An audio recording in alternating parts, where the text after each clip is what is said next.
trending at some point. Yeah, we on it right now. Come on. Hit play, grab the couch, got your name on the screen. You send me that link. I say, girl, let me see. Yeah, you laugh, I lean in close. We already know the vibe. One more click, one more take. Now we both online. From the first frame to the last frame, we don't miss a thing. If it's funny, if it's wild, baby, let it rain. slide over here. I got you. Don't skip ahead. No, not tonight. We lock into the moment, and we ride that way. Trending at some point. We watch it together. Trending at some point. We stay on it forever. Yeah. Hit that play, bring that heat. You and me Can't be beat. trending at some point. Trending at some point. You pick the funny ones, I pick the drama too. We pause on the comments like, who said that to you? Your smile on the screen glow, got me in the zone. Every little reaction make this house a home. Late night, same room, same move, same show. If the thumbnail says go, then we already know. Slide over here. I got you. Don't skip ahead. No, not tonight. We lock into the moment, and we ride that way. Trending at some point. We watch it together. Trending at some point. We stay on it forever. yeah. Hit that play, bring that heat. You and me Can't be beat. trending at some point. Trending at some point. If the world goes fast, we slow it down. One more video, turn it around. Talk back to the screen, laugh till we cry. You, me, and the feed all night. All night. All night. All night. We watch it together. Trending at some point. We stay on it forever. Yeah, hit that play, bring that heat. You and me Can't be beat. trending at some point. Trending at some point. Trending at some point. Trending at some point. All right, sound check. Let me know. Are we okay? Can you hear me? If you're new here, I talk a lot. I be pausing because it's a reaction. It's not just a straight watch through, but I linked all the videos in the description box if that's what you really wanted. No problem. All right, for those that are staying, Bodycam Bingo version 9 is out. Links in the pinned comments, I believe, right now. Or it's in the description box right now. It's in a comment in the live chat, but I didn't pin it. And then and we just play for fun. It's free. There's nothing happening here, nothing crazy. All right. So we still continue on with the new format that I've tried, which is what prosecutors must prove. But since this is a follow-up on the very first body cam, I'm not going to do that with this first one. Because this is the one we watched, I think, just last weekend with the lady that let me get the bingo card out the way. With the lady that didn't want to provide her ID. Well, we have Sergeant Curtis's point of view to weigh in on her saying she doesn't have to provide her ID and all that stuff. I didn't watch it ahead, but y'all know I have come to trust Sergeant Curtis's opinion. So we're going to watch it again with his commentary. I may not have as much to add unless it's just more of a didn't know that or, whatever. So yeah, we're going to watch it. So if you're like, I've seen this one before, you have, but we're just listening to Sergeant Curtis's thoughts on it. So let's go ahead and start with him. And I think that's it. All right, let me know if this sounds good once the video starts playing too.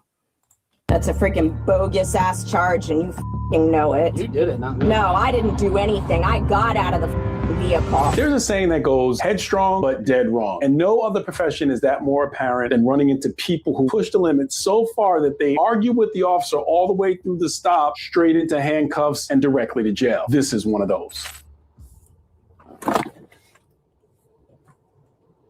Dispatch received. So right here, I just want you to take a look at something that's really interesting from a car stop. And officers who are aware, look at this. You can see the driver and how intently they are looking back at the officer. Another reason why I prefer the passenger side approach, although you can see them in the other mirror, I just take note of how intently they're watching me during my approach. And then most officers who are sharp do the same. Hi, how can I help you? How's it going? Deputy Prosecutor, the Sheriff's Office. I'm just stopping you for the stop sign there at Walnut. You just kind of rolled straight through it, okay? I don't want nobody to get hit. People ride bikes and stuff through here, okay? I rolled through the stop sign? Yeah, like pretty blatantly. Okay, I don't recall doing that at all. That's fine. I watched you do it. Do you have your license, registration, and insurance? Yeah, I do. The positioning, again, back behind the B pillar, I'm always going to mention it because to me, it's not tactically advantageous, especially now she's digging inside of her purse. What is she reaching for? We don't know. I'll show you my license. I don't ever let anyone hold it. Well, I need it, so. I'm required to show it to you. Okay, I need it so I can go run your information. There's my information, right? Give me your driver's. I'm not doing this. Sir, ma'am, I'm listen, not listen required to me. Listen to... to me. Listen to me. No, sir. I am not required to Say give it. 314, 1069. This is definitely going poorly. From a tactical perspective, I'd like to mention that the officer walked with his back completely, never kept his eye on this aggressive person who's driving. Can we do both? Can we walk and look and keep an eye on this person? I've mentioned this in videos before. From a tactical perspective, want to keep an eye on a person and make it feel uncomfortable that we keep our back to them for any extended period of time.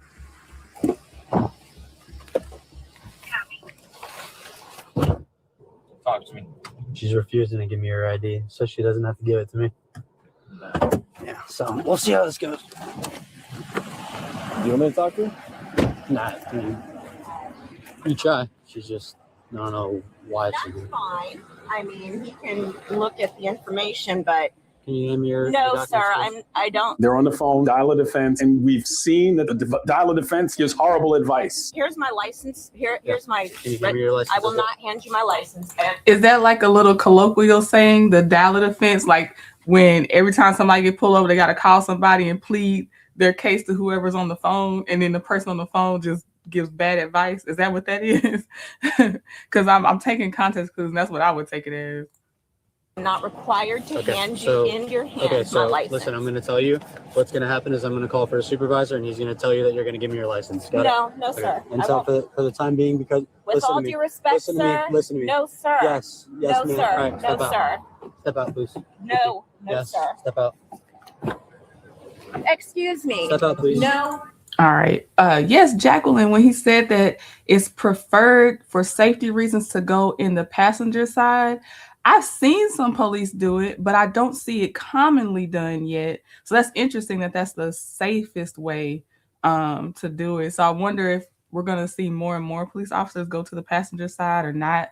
And also, when we watched it the first time, I did not notice her face all intent in the side view mirror. He's got a keen eye for sure. Would have skipped right over that. Okay, you took it that way too, Lovable. Okay, like it's just whoever they call, they about to give them some horrible advice. Okay. Sir. Yes, you are uncooperative. I would like you to exit your vehicle. Yes, I don't want Ma'am. to talk to you. Okay. I'll speak to him. This is my okay? traffic stop. I don't need you- care. You don't. I need you to step out. Yes. You'll just have to wait a second. No, I okay? don't. It's not on your timing. It's on mine. No, it's not, There's sir. United States case law, Pennsylvania versus I Mims. don't care Listen, what that okay, is. you're going to go to jail for resisting if you don't get out of your car. What am I under arrest for? 314. Can you have a supervisor now? What am I under arrest for? Just hear me out for a second. I am. He's asked you to step out of the vehicle. Whether you agree with it or not, that's a lawful command, okay? So, just What? if you step out and comply, we can, wrap this up. It probably would even been a warning. He probably wouldn't even give you whatever he pulled you over Okay, for. This is. Can I say something? Of course, go ahead. I'll hear you He out. asked for my driver's license. I showed it to him. I know for a fact that I'm not required by law to give it to him in his hand. So, where's your driver's license currently? My driver's license is right here. Okay. That's my driver's license. I showed it to him. Okay. Because I'm driving a motor vehicle, I'm required to show you my license if you ask for it. Do you mind if I get that? But I don't have to give it to you. I don't ever hand anybody original documents in their hand. Okay. Do you mind if I get your license so I can run you? There it is right there. I'll show it to you. There's my license right there. There's my name right there. I'll show it to you, but I don't ever hand it over. I've lost licenses that way. Okay. And I don't do As that soon as you anymore. hand it over, I'll give it right back, okay? This is what I'm excited about, Lovable. I wanted to hear what he said because I'll just restate the part I remember of my opinion about this. I thought you do have to let them physically hold your license because there's indicators to make sure it's not a fraudulent license, like the holograms, the little extra pictures, the now you got the real ID symbols. It's all kinds of stuff. There's ridges sometimes. Like I feel like you have to physically touch it for those reasons. Now I don't know what they're going to do for the states that now can have their ID electronically on their phone, but I'm guessing it has to come from possibly a certain app, so there'll be other ways to make sure it's not fraudulent. But that was my guess, so let's see what Sergeant Curtis says. Sir, I don't hand. It's probably just going to be a warning and we'll get you out of here, but you're making this more difficult. I'm just saying, I don't hand. Okay. I don't hand my documents so at this point, I'm asking you to step out of the vehicle, okay? Okay, and I will. So go ahead and step out right now at this moment. Because I've tried the nice approach and now you're not listening. You don't have permission to touch anything in my vehicle. Okay. So go ahead and step out, or I'm going to pull you out of the vehicle at this point. So listen. I'm going to step out, but you don't have permission to touch anything. Can I explain something to you very fast? What's that? So listen, I am very knowledgeable in this, okay? If you let me talk, I will let you talk. There's United States case law, Pennsylvania versus Mims.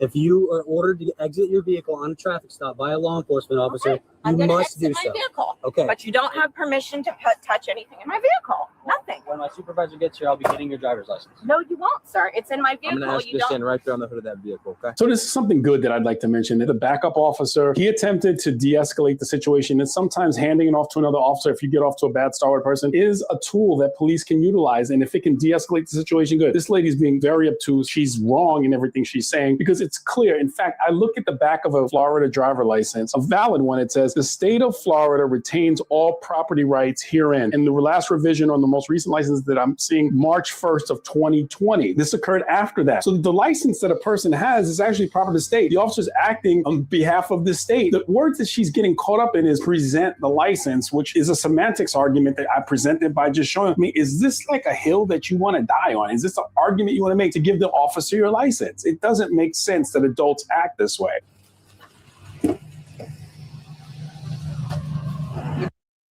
All right, before we go on, thank you for the super chat, Akuudo. Thank you so much. Starting off my morning, okay.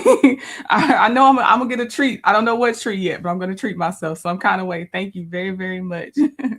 Don't have permission. Do you have any weapons on your person? No, I don't. What? No, I do not. You don't have permission to touch anything in my vehicle. Is that your car? Yes, it is. So I just want to start fresh here. I feel like we got off on the back foot. What's your reasoning for not wanting to give your license? I never hand over original documents to anybody. I carry copy. I don't have the copies with me, but I have paper copies of things that I'll show you, but I will not hand. Is there a reason? Yes, because I've lost things that way before. Okay. You lost them, though, not us, right? I have lost original documents by handing them over before. I will not do that again. So what's that in his hand right there? Those not original documents? No, those are papers. I can get more of those. I have more of those. But they're original documents. They're copies. It's clear this woman is confused about what her rights actually are in this situation. Just like how every year countless people find themselves confused when trying to find the right Medicare plan that works for them, which is exactly. I thought I was losing my mind. Oh my God. I was like, what did she say about Medicare? Hold on, we got to skip. Sorry, Sergeant Curtis, we got to skip that part. Hold on. I thought I was going crazy. I was like, when she mentioned Medicare? Okay, let's keep going. Paper and say this is your registration. Yeah, I think that, and that's fine. I can get another one of those, but government issued things like also cards. Get another license. No, I won't do it. No, sir. I know for a fact I'm not required to hand an officer my driver's license. I have to show it to you. Do you read case law? Yes, I do. Okay. Do you know the case law for this?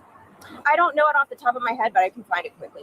Okay. So this officer is doing so many good things to try to de-escalate. He's being extraordinarily patient with this lady. He even used, may we start over again, which is phenomenal to de-escalate a situation. But she doesn't want to start over. She wants to keep on the same track. But in fairness, I have to say that I have accidentally held on to people's driver license before. And I'm not saying this is in her defense. And I know other cops have done it before. It's not a reason to not give an officer your license. I'm just saying, I know what my rights are. 100%. I know your rights too. I'm certified in the state of Florida as an LEO officer. I know rights. I know case law. I know everything. That's excellent.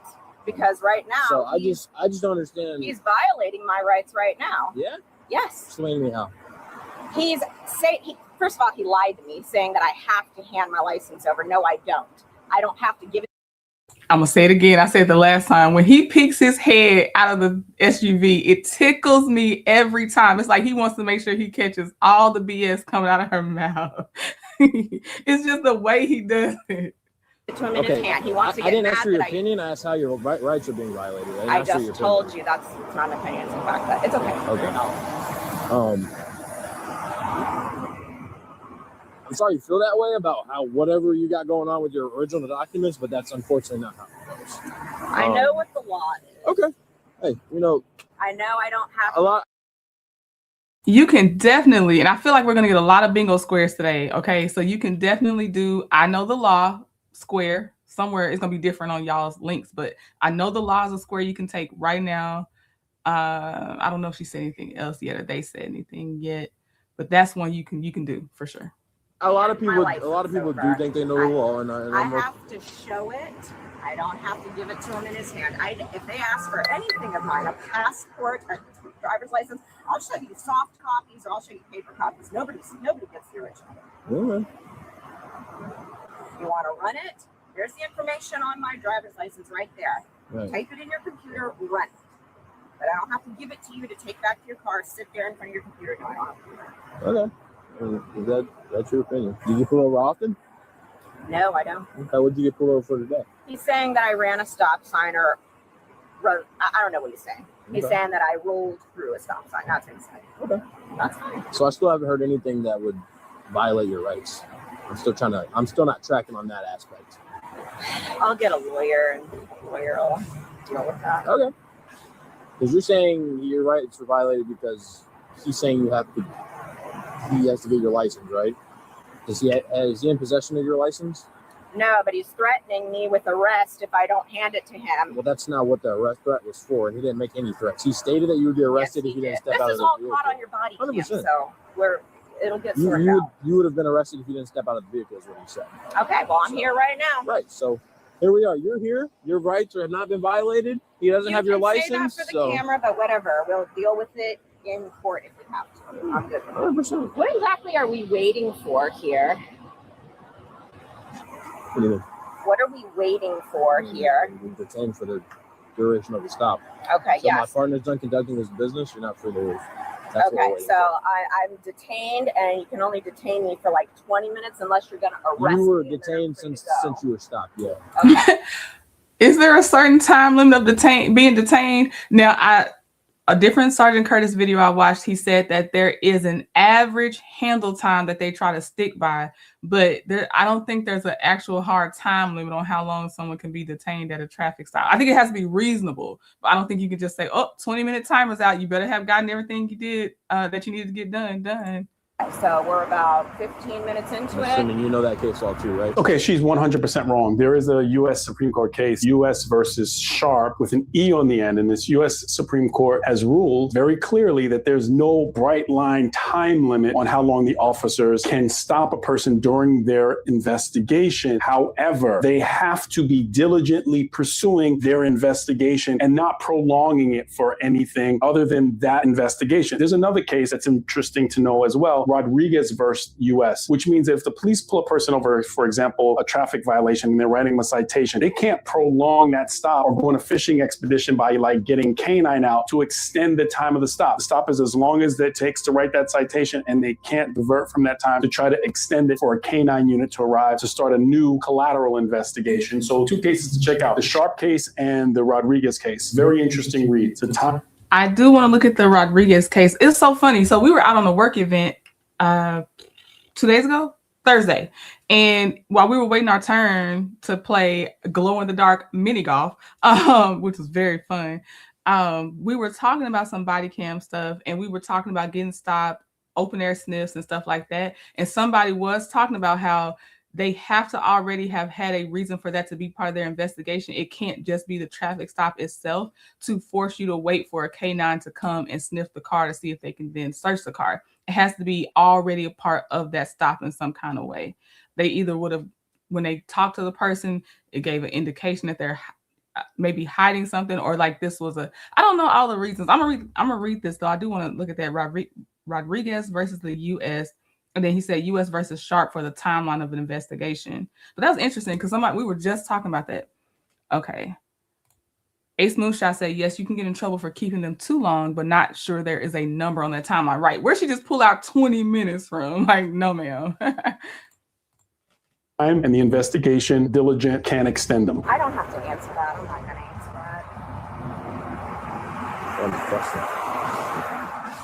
Does it take that long to run a tag, to run my name? Because that's all he's doing in there. I don't know what else we're waiting for here. I need to be on my way. Can you turn around and place your hands behind your back, please? What am I being arrested You're for? under arrest for resisting. Resisting. Yes, What? ma'am. What am I charged with? Resisting, ma'am. That's it? law enforcement. Yes, ma'am. Put your hands together like you're praying. I'm Like being you're praying, charged so with Put resisting. them together so they're more together so comfortable. Like, On these like hers, I always wonder what is the nuanced difference? And it's probably not even nuanced. It's probably very clear. But what's the difference between her being charged with resisting versus obstructing for not physically handing over her ID? I wonder if he's going to say anything about that. I might have to look it up later if I really get curious and I remember that I was curious about it. let go of them. Just put them together. So what's my original charge? I Because just told you, resisting obstruction. if I'm resisting, then I have to be charged with, I have to be arrested for something, and I was resisting.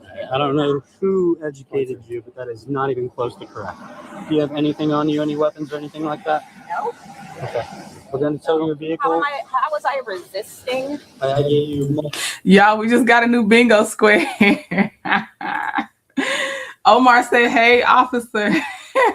That is a bingo square. There it is on mine. It's going to be somewhere different on y'all. multiple lawful commands to exit your vehicle. And I did. But can I finish a sentence ever? Go ahead. I gave you multiple lawful commands to provide me your driver's license and exit your vehicle, in which you told me no numerous times. I said That's not no to my driver's license. I exited You the can explain your vehicle. report. I tried to make it. Yes. Where are those for? I'd like to roll up the window to my We're vehicle. towing you. So let me explain a little bit of what I believe her confusion is. And I'm not 100% sure, but I've heard this before, where a person's like, how are you arresting me for resisting arrest? You have to tell me what I was arrested for first, because I can't resist arrest if I'm not arrested. The confusion that people have is when they hear resisting, they think it means that the elements have to be from an arrest. Sometimes in certain jurisdictions, the elements are an obstruction type of the officer's investigation, and those two ride together. So the arrest part is what the person is getting confused with. She thinks she has to be arrested when it's more of the obstruction interference stuff, which were the elements of her not cooperating with the officer's initial investigation. That is my belief. And many times people get confused in that. So we're going to be doing Okay, look, my question got answered. That's what I tell y'all. Sergeant Curtis, thank you for Lovable and others that introduced me to Sergeant Curtis, because he literally just answered my question. So obstruction seems like it can be a subset of resisting.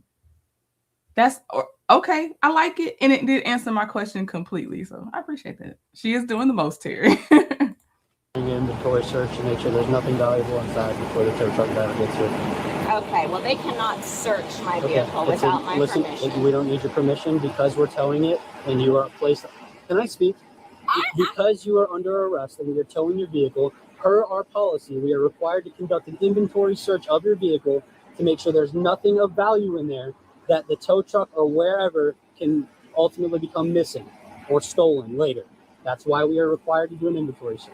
So Would you like any belongings to take to the jail? That's going to be the last time I ask. Values and or things that could be potentially dangerous, hazardous materials as well. If they put in a tow yard, could blow up, cause a fire. Those are kind of the main reasons for those inventory searches. I'm trying to be nice. you want your phone, your wallet? Yeah, I'll take my whole purse. Actually, you know what? Who's going to do the search of my vehicle? Excuse me, officer. Excuse me, officer. Get out of my vehicle, please. Excuse me, officer. Get out of my vehicle, please. All right, so you're going to get your purse and your phone. I actually leave it in my vehicle. Put my stuff back. You don't have permission to go in my vehicle. She doesn't want to take Put my stuff back. Okay. Do you have anything on you at all? It doesn't look like you have pockets. I'm not going to even answer that question again. I've already answered I'm it. going to just let you know. If they find anything on your person, I already know that. I know that. Okay. Listen real quick. I'm going to pat you down with the back of my hand to prevent any type of groping or anything like that, okay? There's Just supposed make to be a female officer We here do for not that. have one anywhere near here. So that's why I am going to pat you with the back of my hand to make sure you have nothing on you sharp. That's all it is. I'm not going into you. I always think, okay, so obviously, yes, it is preferable if you're going to be searched by a female officer. I have only seen one so far on body cam, one county specific, not state specific yet, but one county specific where it mandatorily has to be a female officer searching a female suspect. But it is, to me, mathematically impossible that they can make it mandatory in general that a female officer has to search a female suspect.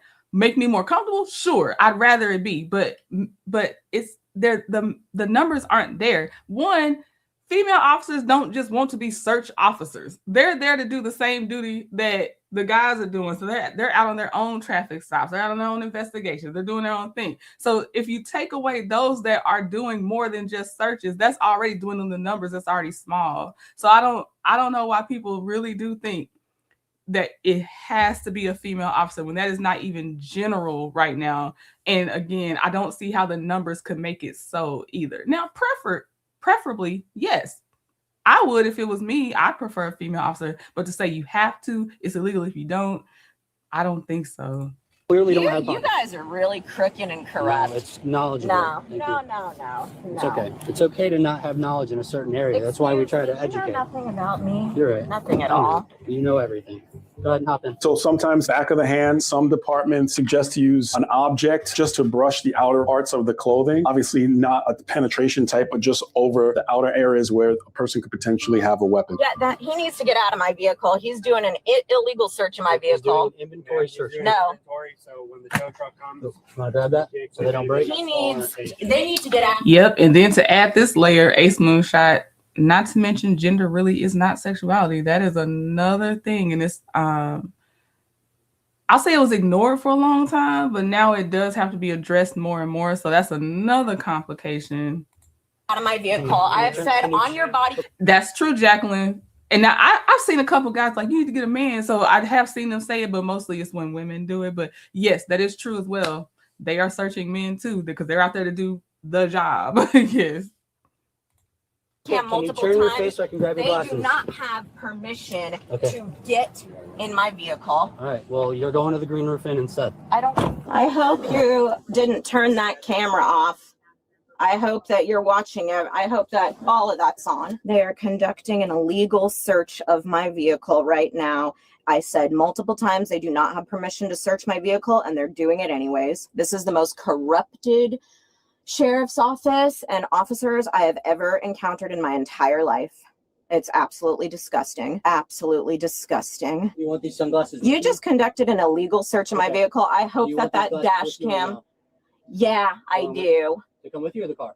You know what? Put everything in my car. You don't have the right to touch anything in my vehicle. Nothing at all. You people are disgusting. You're absolute crooks. You're disgusting. This is all going to court. Every single bit of it. You people are disgusting. You're disgusting. You're wrong.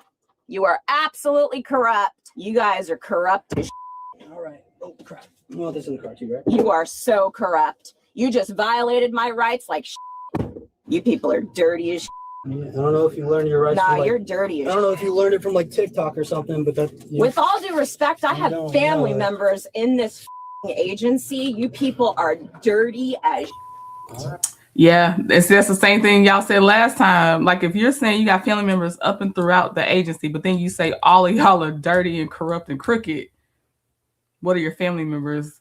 I am going to add TikTok lawyer to the next bingo version 10, if I can find my notes when it comes time to create version 10, because that would have counted for TikTok lawyer.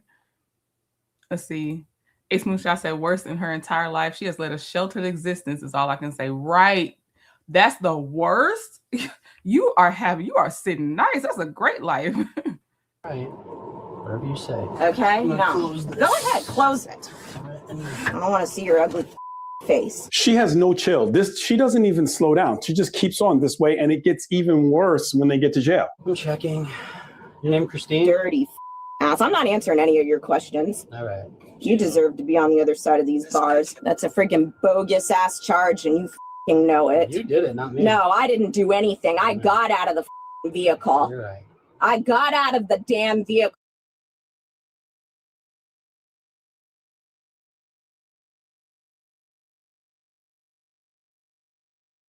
call. You're I correct. don't have to. Sorry, I was muted. I hit the wrong button. I was saying that I think it's not so much about her getting out of her vehicle. Excuse me, that was the resisting. I think it was very much about her handing over her ID. So not immediately getting out of the vehicle. Maybe they would still tack that on, but it's to me mostly about they said we need to physically hold your ID, and you said no. Give you my license. All right. I'm not gonna give it to you. Okay. I'll show it to you. Type in the information in your computer. All right. Okay. You're you want to correct. arrest me because I didn't get out of the vehicle the first time you asked me to? You're correct. You are f***ed up. Yeah, you're right. Yeah, I know I am. Dirty ass. Have you been arrested before? I'm not answering any of your questions. I invoke my Fifth Amendment right to remain silent. I want a lawyer. Girl, could you do that earlier? Jesus, you doing a lot of talking. Okay, public frenemy number 1 says when a person puts their signature on a driver's license, that is their agreement to abide by all vehicle code regulations. Non-compliance with an officer on a legal traffic stop is itself a violation. I agree. And I do see them say driving is a privilege, it's not a right. So your privilege is predicated upon you following the rules that you were able to even get your license under. So yeah, I don't know why people just think I don't have to do anything. Like, you have to follow those rules. I know that one. That's good. Low down, dirty, lying sacks of shit. All of you. All right. Right. And I think you know it. I don't know how you sleep at night, but you're going to pay for everything. All of your misdeeds in this life, you're going to pay for all of them. Yeah, I know. You're sick as shit. I think she's enjoying it too, Ace Moonshot. I just want to say this. For those of y'all that learn about me later, just so you know, a lot of these lips and the icons you see popping up, my Joy, My Peace has hers right now. She had a different set of lips, I think. And then when Miss Lady One comes in the chat, she has her green Virgo lips. That's my art. That's my people supporting my art. I drew those lips, and I really appreciate the support of y'all. Oh, and DG, she'll come in with her Veterans Day lips that I made. So yeah, you know, I just want to say that because most of y'all haven't seen it because I've had to do so much other stuff, but I do draw. Lips were my first thing I felt like I was really good at. So thank y'all for the support and the icons. Don't commit crimes. I didn't commit a crime. You're the one that's committing a crime. Yeah, you're right. Is that all you got? No, that's all you want to. Sick. That's what you want to hear. You're That's right. all you are sick. You're right. You're sick as telling me not to commit crimes. I'm a law-abiding citizen. You are a dirty, crooked, corrupted cop. I know you're right. That is what you are. You're right. I know damn well I am. Go ahead, smirk and laugh about it. Karma's a bitch. Yeah. So now, Oh, she's still talking. That's a good point, Jacqueline. Jacqueline said she didn't want anyone handling her license, but she wants to leave her whole purse in the car that's going to be towed too, and not even be put with authorities that have a little more responsibility of handling your documents properly. But she won't leave her whole purse in the tow yard. Okay, yeah, she makes so much sense. I'm with you, Ace. She just wants to argue. if you don't hand over your license, even if you show it to him, which is your only requirement and obligation, if you don't hand it over to them, they'll get pissed and then they'll make up some charge to arrest you just because you pissed them off. Nice. I bet you feel real good about yourself. Well, I actually didn't want to arrest you, to be honest. Then why did you? Did you resist it? Because you thought I was being a little bitch? Because I didn't resist. So don't lie and say I did. It's all on camera. You're correct. Absolutely correct. Good. You're absolutely Because I correct. didn't resist. You're right. When you're trying to arrest somebody and they resist, that's resisting. Not true. Yes, true. This the most don't know about the law, but says I know the law person. She done tried to name so many things that don't exist. You can only hold me for 20 minutes. I don't have to hand you my ID. Now she's trying to define resisting arrest. Off of what? You don't know what you're talking about. Correct. I don't know where you got that. Resisting what? Resisting your freaking order to hand over my license? Exactly. There you No, go. I don't have to hand you my license. I showed it to you. Alrighty. I don't have to give it to you. That's my personal property. Alrighty. I'm not gonna give it to you. All right. I didn't even have to have my window rolled down. I could have just held my license up to the glass. Okay. I guess you didn't see what happened last time someone did that. Do you think I care? What are you going to do? Break the glass to my car and rip me out? Exactly, yes. No, we don't live in a fascist country just yet. All right, you're right. Not quite yet. You're correct. We're almost there. You're correct. You guys are dirty. Dirty. Lowest of the low. Ma'am, I'm going to ask you questions before you come in. Are you currently intoxicated? Do you feel like you are? Nope. All right. Anything on you that you should not have, like a pocket knife, any needles, weapons of any kind, like guns, bullets, lighters, pills, powders, anything like that? Nope. All right. If we do find something that you didn't just tell us about, it'll be an additional charge, but you said no, so that's good. Do you feel like killing yourself? I'm not answering any more questions. If you don't at least answer. The time she decided to get quiet is on the do you feel like self-deleting. Girl, just answer the question. That question, we do have to put you in a suicide smock when you come in, so it would benefit you just to tell us if you are or are not feeling suicidal. No. Okay. So do you. I remember you from last time. This attitude never, ever works. We saw the obstructing, resisting type charge that the officer mentioned that she was booked for, which is a misdemeanor. But then you get your car towed and all the stuff that you have to go through. And I looked at the timestamps, and it looks like it was about 45 minutes from the time she got placed in the car to the time that she arrived at the jail. That's not a fun position to sit in. If you know someone who feels this way about interacting with law enforcement, send them this video. Because if you don't agree with something, there are places to do it, not on the roadside. It's not a win. She got maxed out because of her attitude and because she was completely non-compliant. She earned that arrest. Do better. Look through the catalog of videos that we have because there's quite a bit of police information that you can learn from and discuss. And in the comment section, let me know if you think that she should have just gotten a ticket and been on her way, because they call this a pissing off the police type of situation where you piss off the police and they max you out on the charges because you didn't get along. Like the video, subscribe to. Yes, support Sergeant Curtis. I've already listed all the videos we're watching today in the description box, so please support the channels that we're actually watching over here and commenting on because yeah, they're some great channels. Sergeant Curtis has really helped some of the questions I have, and I just don't know, and then I forget to go look because then I go on to the next thing I have to do. All right, let's see. Omar says, so she's been arrested before talking. I remember you from yep, you remember her, Omar. Wakal said, Trinity, did she just say she remembers them from the last time? Yep, this is her regular place. This is her other home because she definitely was proud about it. Yes, she did. Lois, I was glad she got arrested. Yep, she did.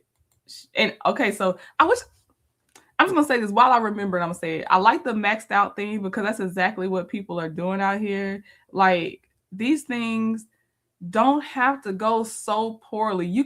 They're going from a slight inconvenience of time, sometimes not even money, and then they take it to these other levels. Now, he didn't play the end, but for the one we watched originally, the charges ended up being dropped from her, and I said it must have been one of her non-corrupt relatives that worked there that helped her get the charges dropped or whatever. But yeah, I agree with everything Sergeant Curtis said. Obviously, also because he's going to cite either case law or how they're trained or something too. It's not just only opinion based. So it's very much appreciated. Now we have one that we will do our little, like our key legal question that we'll ask. And then we'll go back and see after her charges, what do prosecutors have to prove? What does the defense, or what can the defense argue to try to weaken the prosecution's argument? Okay, so this key legal question for the one we're about to watch is, well, the title is Police Surprise Mother at Her Door After Fight at Elementary School. The key legal question that I'm posing is, can investigators prove she was the primary aggressor in the school fight? So being able to prove she's primary aggressor is one of the key things, especially off of her charges. All right, so let's watch this one. On March 24th, this is Crime Time Cam. 2025, officers responded to a residence for a call of a parent fighting with other parents during a school pickup. Hello. How you doing? Hey, I heard something happened over there. Yeah, I got, they both jumped on me. The car they was in, the person who was driving, I was parked in front of the school. I always park right in front of the door to grab my kids and leave straight out. Every day is a routine. Yeah. I was hopping out anyways to get my kids. Right. I'm damn, somebody that tapped my car. I look at my car, look at his, I'm out. Okay, you good. It's the two that's in the car. They say that was an Uber or whatever. It's the two that's in the car. Them two, they hop out. They get in my face, woofing, woo out the band. Bitch, you woo out the band. You know, we arguing, whatever. They in my face. She spitting in my, like in my face, like, woo out the band. I said, all right, now I'm finna record you because I stay in this building and she stay in that building. So I manage her to the building. Oh, okay. I said, I'm gonna show him. Why'd you want to show him? Cause she in my face, and before I beat her ass, let me show everybody how this in my face. This her all in my face on my camera. Remind you, this my car. They on my car. This is my car. I'm finna beat her ass. This my car. They standing on my car in my face. I'm finna beat her. Can I see it just from the beginning? You see her out? You like That is crazy. Someone standing on your car. That's wild. Why are you standing on? Why are they standing on her car? we arguing. This her getting in my camera. You see me moving back? Shut up. I'm finna beat her. What? Go on in the house. You call for here. I come out. Okay, here I come, baby. I'm finna beat her. Like, she finna beat her. In my camera, on my car, in my face. Let's keep that on there. I'm sorry. I'm just raised let me because ask some questions. I know you're upset. I get it. There's a lot going on. She comes up to you and everything, right? it's two of them. It's one of me. So you it's said not that just her. It's both of them. One in the back of me, one in the front of me. She throwing up this and all that in my camera. I pulled my camera out because I knew I was gonna need proof before I whoop her ass. So you can take me to court today. I did what I had to do. Okay. So you had her though. Okay, now it's been a while since I watched this one, but I am gonna say maybe it's two things. One is, okay, if the key question is who's the primary aggressor, if I'm her defense attorney, I want to argue the aggression started because they're surrounding her. One she can't see because they're behind her and one in front of her. Going off of what she's saying right now. That's what I would try to really point out because she may have thrown the first hit, but I feel like aggression would be from how they're surrounding her. And then if there's people related to them standing on her car, I don't know. I try to get that in some kind of way. But I think she must have been the one that whooped, but it was one of her, but she taught them a lesson. And so they called the police. And now she's in trouble because she gave them what they were asking for. So later, though, some of the things she does is if I watch the full body cam, I'll be like, dang, you had it until you did this at the end. Don't do this part. This is where we can't convince people to sympathize with you. So we'll watch it. But at first, I'm like, I'm trying to argue that. We hit each other. She bumped me. She got in my face. They pushed me. I said, all right. I pulled my phone down and I swatted up. You put it down because you were going to fight? Yes, I did. Did you take a video of the fight? I just showed you the video. That's the only video you have? Yes, I got the video of them up in my face. Okay. Did you talk to any of the school staff at all afterwards? It wasn't no talking. We in a door, everybody arguing. It's commotion. All I'm saying is, you just jumped on me. I kept screaming, you just jumped in. Yeah. I felt you jumping on me. You just jumped in on me. And I'm going to get the video. Okay. So she jumped in on me. Because she jumped in on you. No, the other girl jumped in. So y'all ain't see two girls when y'all came? We're just trying to understand. Okay. And then, so they was fighting one girl. Right. Me and her was fighting. And one of them started jumping on me. She needs a defense attorney that understands what jumping looks like. The pre-jump, what it looks like. That's who she needs. And I wish she had some cops too that knew what looking like you're about to get jumped looks like. Because I feel like there's, based on what she's saying is in her video and what what she's saying is happening in her video, what she's describing verbally, and she's asking, did you see the cameras? I just need someone to understand what it looks like before a group jumps you. Because I just feel like that's being missed right now. I may change my mind later. What was the first interaction? The first interaction was they spitting in my face. So I said, I'm like, okay, I'm gonna beat your ass. Okay. What you mean? I'm getting in my space. It's nothing to talk. She got hit. She hit me. They spit in my face. They both in my face. They on my car. Y'all not about to get down on me. No, y'all not.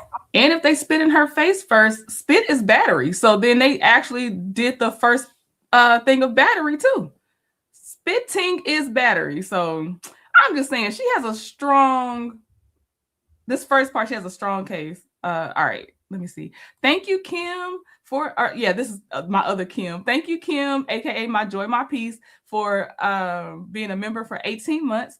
Kim said, I was shut up after I showed the video of them tag teaming me and I'm defending myself against 2 people. Yeah, just don't say nothing else. Let your attorney fight for it, because there's nothing else to say for them to convince them. Unless right now, once they didn't understand what you're showing in the video, it's nothing else to talk about. Like, all right, do what you came to do. I have to fight it in court. I'm sorry. I got kids up in here. I don't even got time. Y'all knocking on my door. That's like diabolical. No, I stepped out at the school. I was at the school. Okay. I waited. Okay. Y'all ain't pop up. Yeah. So because they got in your face, that you felt like you needed. What you mean? I had to defend myself. I was threatened. They both was up on me. It was one of me. But they spitting him. I'm talking about me. I'm talking in my face. I pulled the camera out the office manager because I know she stay in the other building. And besides like getting, we're not saying it's okay if they got in your face or anything like that. Who hit who first? Get up out of my house. Get from out of my house. Take me to court. I'm just trying to. Y'all just saying me. Y'all not letting me talk. Like I'm keep talking. At this point, you're under arrest. Come on, Sam. What? I got kids. Not resist. You're going to be charged with that. Okay, please. Put your hands behind your back. No. Let me get you in cuffs. We'll talk further, okay? Y'all just say you. What the fuck? All right. Hey, we're going to talk further, okay? I got kids in this house. Bobby, my kids in that by themselves. I'm going to make sure they don't get too tight, okay? This same little, the girl who they just put out, the mama, what's her name? Who they just put out for fighting all the time. What's the someone coming to see you on the 3rd floor? Oh, get my kids. Now, Bobby, get my kids. Don't let them touch my house. They can't aim these shit. Don't harm my house. I'm making sure she's Okay. Can your kids do that? Up until this timestamp, I just want to say that watching her video was one of the ones that helps me see that just because someone looks or acts a certain way or looks like they can handle themselves or looks like they are aggressive, I can test myself and see that I'm still listening to what they're actually explaining versus how they're coming off. Because I do sometimes, especially if a title is titled a certain way on a body cam and I haven't watched it before, sometimes I'm predisposed to believe exactly how the title says it is exactly what happened. And that's not the case. Half the time it's not the case. So I try to be careful about that. But with hers, I remember even back then when I watched it and looking at it now when I'm watching it, up until this point, I'm just like, it sounds like the other people were the aggressors, but maybe they're the ones that contacted authorities because they got their butt whooped. But that doesn't mean she was the aggressor just because she stood up for herself and got the best of them. Oh, Kim, my joy, my peace. Thank you for gifting a Trendy Tribe membership. Is it on my phone? Let me see if I can see who got it. I'll keep going through the comments as I get that together, and then I'll say congratulations. If y'all see it in the chat, let me know. All right. Jacqueline said, just tell your side of the story. Acting out the fight gets you arrested. Yeah, Jacqueline, that does not help. Hey, Vibe in my lane. I don't know if I've seen your name before, but I like the name. Let me see. Oh, Soundcheck Annette got it. Hey, congratulations, Soundcheck Annette. That's a good one. That's a good one. Okay.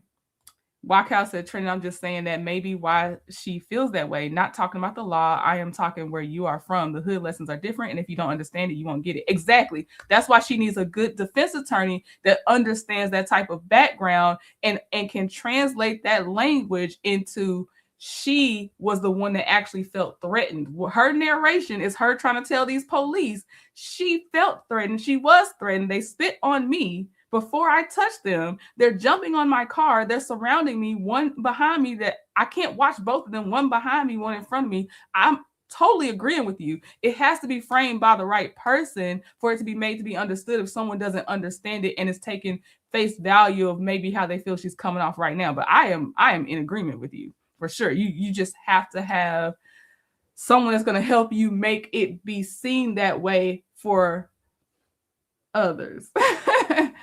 Okay. So Kim, so right now I feel like my opinion is she's going to jail for defending herself well. Has she been the one that got beat up? she wouldn't go to jail, even had she probably hit them. But I think she's going to jail for defending herself well. That's my opinion, though. Let me see here. Okay, now what she's doing with the police after this will be the deciding factor. And if you come in and you don't know me, I am not an attorney. I'm a law school hopeful one day.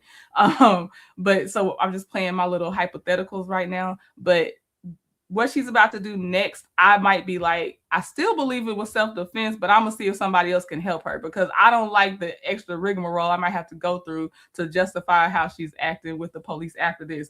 Why she's upset, totally understand. I just need you to rein it in so I can be a better defense for you. No, Marky. Do you have it? I'm trying to help you out right now. Hold me in custody. I ain't did shit. We Son, can. And I you don't just wanna let make two this girls jump on me. Y'all not make going this to go get harder the than it cameras. has to be, okay? I'm trying to help you with your kids. Is your neighbor going to watch your kids, or is a family member going to watch your kids? How y'all gonna put me in handcuffs? I'm concerned about your kids, and I hope you are too. Who's going to watch them? Because today you are going to jail. You know how they is. Oh. I'm picking up my kids. Just grab my kids, my man, please. Grab my keys and everything. I got it. Can you get her? Had a good time. Just for Do you want anything to go with you we won't go into your unit, but your neighbor can grab it for you and bring it out to you? Shoes, a jacket, your phone. Yeah. I'll stay here. I'll stay in here. Don't touch me, sir. Let me walk. Stay in here. Don't touch. You already locking me up. Come on. We're not going in. You need to listen, okay? Y'all bogus. You're in custody, so you're going to listen. Okay, I'm in custody. Take me to custody. I ain't got to talk. Window, inspect your feet. Would you just put them on? Do you have anything on you that you shouldn't have? Anything in a post that hurt me?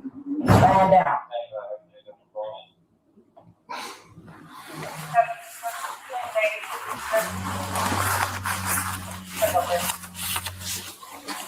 I look like a criminal. Act like I'm one. Nah. Cause y'all ain't lock you up. Don't let me right back out. You ain't gonna win that court, so it don't matter. I don't give a fuck. You already locked me up. For no reason. Start your feet, please. Don't touch me. I'm searching you and don't touch me. Thank you. Switch it. Lock me up for shit. Y'all got me fucked up. Them just jumped on me. Both of them. If you'd like to speak further, we can read you Miranda and provide, ask you questions, but you're in custody right now, so just take me to jail. To speak with us further. I ain't gotta talk to you. You already think I'm a criminal. Let's go. I'm black. We're not going in. Stay Stay right here. You can have your phone calls at the jail. Just let me get my phone. Please, so I can tell my mom my kids in. Just let me tell my family. Is that your mom? If it's her mom, get out. Ooh, I swear to God. Y'all gonna make me spaz out. I'm trying. Let me go! Let me go! You're gonna get charged. Let me go, y'all touching me. I feel like I'm a criminal. And they just jumped on me. I'll give you a chance to relax, because I don't want to get condition. Oh, then y'all niggas acting mean. Oh, get my phone. I think I don't know. I don't know them. I don't know myself. Call my mama. God go crazy. I'm telling y'all, give me my phone. Is your mom saved in? Give me my phone I'm gonna now. hand it to you, but I will open it if you give consent to open it to find your mom's phone number. Ooh. Try to help you. Do you want a phone call right now for your mom or no? A jacket. Hold on. Come on. Let's we go. will leave when we say we're leaving. Okay? You want to be tough No, so I'm bad. not being tough, I don't know but you who can't you be think I running am, all but over I'm not that one. You can't run all over the place. You're in custody and your responsibility. So we're waiting for the transportation van because we don't want you out walking in this cold without shoes on right now. You get my phone from her. Here we go. I have it. It's going with you. You'll see. I will show you the. Let me lose the look. The woman was charged with battery and resisting arrest. All right, so let's look at what prosecutors would have to prove. Oops, hold on. Okay, so the charges and what prosecutors would have to approve, and then what defense attorneys could argue. So this is all hypothetical, except the elements of the charges are not hypothetical. All right, so the charge was battery, which is classified as a misdemeanor. And this was Aurora, but I didn't know for sure if it was Aurora, Georgia or Aurora, Florida. So this is a more generalized statute than it being a state-specific statute. And since even if I know now, I can't go back and look it up and have time without wasting y'all's time and having dead air. So I'm going off of it just being, it may be Florida, it may be Georgia. So it's just a little bit of an in-between. So it's commonly a misdemeanor. Jurisdiction was unknown. Let's see. But it says prosecutors generally must prove all these elements with beyond a reasonable doubt. And it says the defendant intentionally or knowingly made unlawful physical contact with another person, and the contact was harmful or offensive. I can believe they can prove the contact was harmful or offensive because she harmed them. She gave them what they asked for. But a good defense attorney to me could argue that it was not knowingly unlawful physical contact because she was the one surrounded. She was the one being spit on. It seemed like they approached her if they're jumping on her car, like she's heading to her own car. But it says a possible defense argument could be they can question whether did the prosecution prove the defendant was the primary aggressor. She may have been an aggressor. Was she the primary aggressor? So that's what the prosecution would have to prove, and the defense could weaken their argument there. Was the defendant acting in lawful self-defense or defense of another? I feel like they could have a strong argument there. And is the witness or video evidence sufficient to prove an intentional battery occurred? She probably at that point intentionally intended to hit them, but again, she claimed self-defense on that one. Possible sentencing could include fines, probation, possible jail exposure. Penalties vary by jurisdiction. Her other charge was resisting arrest, commonly a misdemeanor, but it may be enhanced depending on the jurisdiction and circumstances. The prosecutors generally must prove a law enforcement officer was performing lawful official duties and the defendant knowingly or intentionally resisted, obstructed, or interfered with the officer's lawful attempt to make an arrest. Possible defense arguments: did the prosecution prove officers were acting lawfully when making the arrest? In this case, I say that's a strong yes. They could prove that. Did the prosecution prove the defendant intentionally resisted rather than merely questioned or failed to immediately comply? They could. For this one, it didn't go her way in that part for resisting, in my opinion. Is there sufficient evidence establishing physical or unlawful resistance? Possible sentencing, again, it's commonly a misdemeanor, and it can include fines, probation, possible jail exposure. I would think with a good attorney, at minimum, they would get that battery charge dropped. Because the circumstances she described, along with her video, if she's narrating it, how it's actually happening in the video, then I feel like she could get that drop, the battery part. Resisting, it go either way on that one. All right. So Akudo said most likely it's Aurora, Illinois, since it was cold out. That's a good point. That's a good point. I didn't even know there was an Aurora, Illinois. Okay. Auntie Natty also said it could be Illinois. Jacqueline said battery because of the fight or against the officers. Battery because of the fight, not the officers. That one, they probably would have did resisting with violence for the officers, but they were there to arrest her for the battery of the fight. That's a good question. All right. So now we're going to mom reports attempted kidnapping, instantly regrets it. This is EWU bodycam. And the key legal question to be asked in this one, in my opinion, is can investigators prove the reported kidnapping was knowingly fabricated rather than an honest mistake? All right, so let's look at this one. Police, you're reporting an emergency? I suppose so, yeah. What are you reporting? I was just at the Michaels here in Petaluma, and a couple tried to kidnap my children. What the best description you can recall? I mean, this and the nice, they're just kind of rough looking. Are you or your husband, like important people for some reason? Is there something they would be like, we're going to take your kids and hold them to ransom? I might be my kids are very good looking. I don't know. It's hard. I want to be. No, I really do want to be 100% sure because I do not want to falsely. No. Anything. No. I don't want to misrepresent what has happened. I do think it's important for parents to be aware, but I don't like it. Makes me a little uneasy that you guys are getting blown up about this. Katie Sorensen, an aspiring momfluencer, calls 911 to report every parent's worst nightmare. As her follower count skyrockets, the community grows outraged, and investigators are placed under immense pressure to quickly solve the case. But as they dig further into the investigation, they soon find that something isn't quite right with Katie's story, and what they discover turns out to be almost as shocking as the report itself.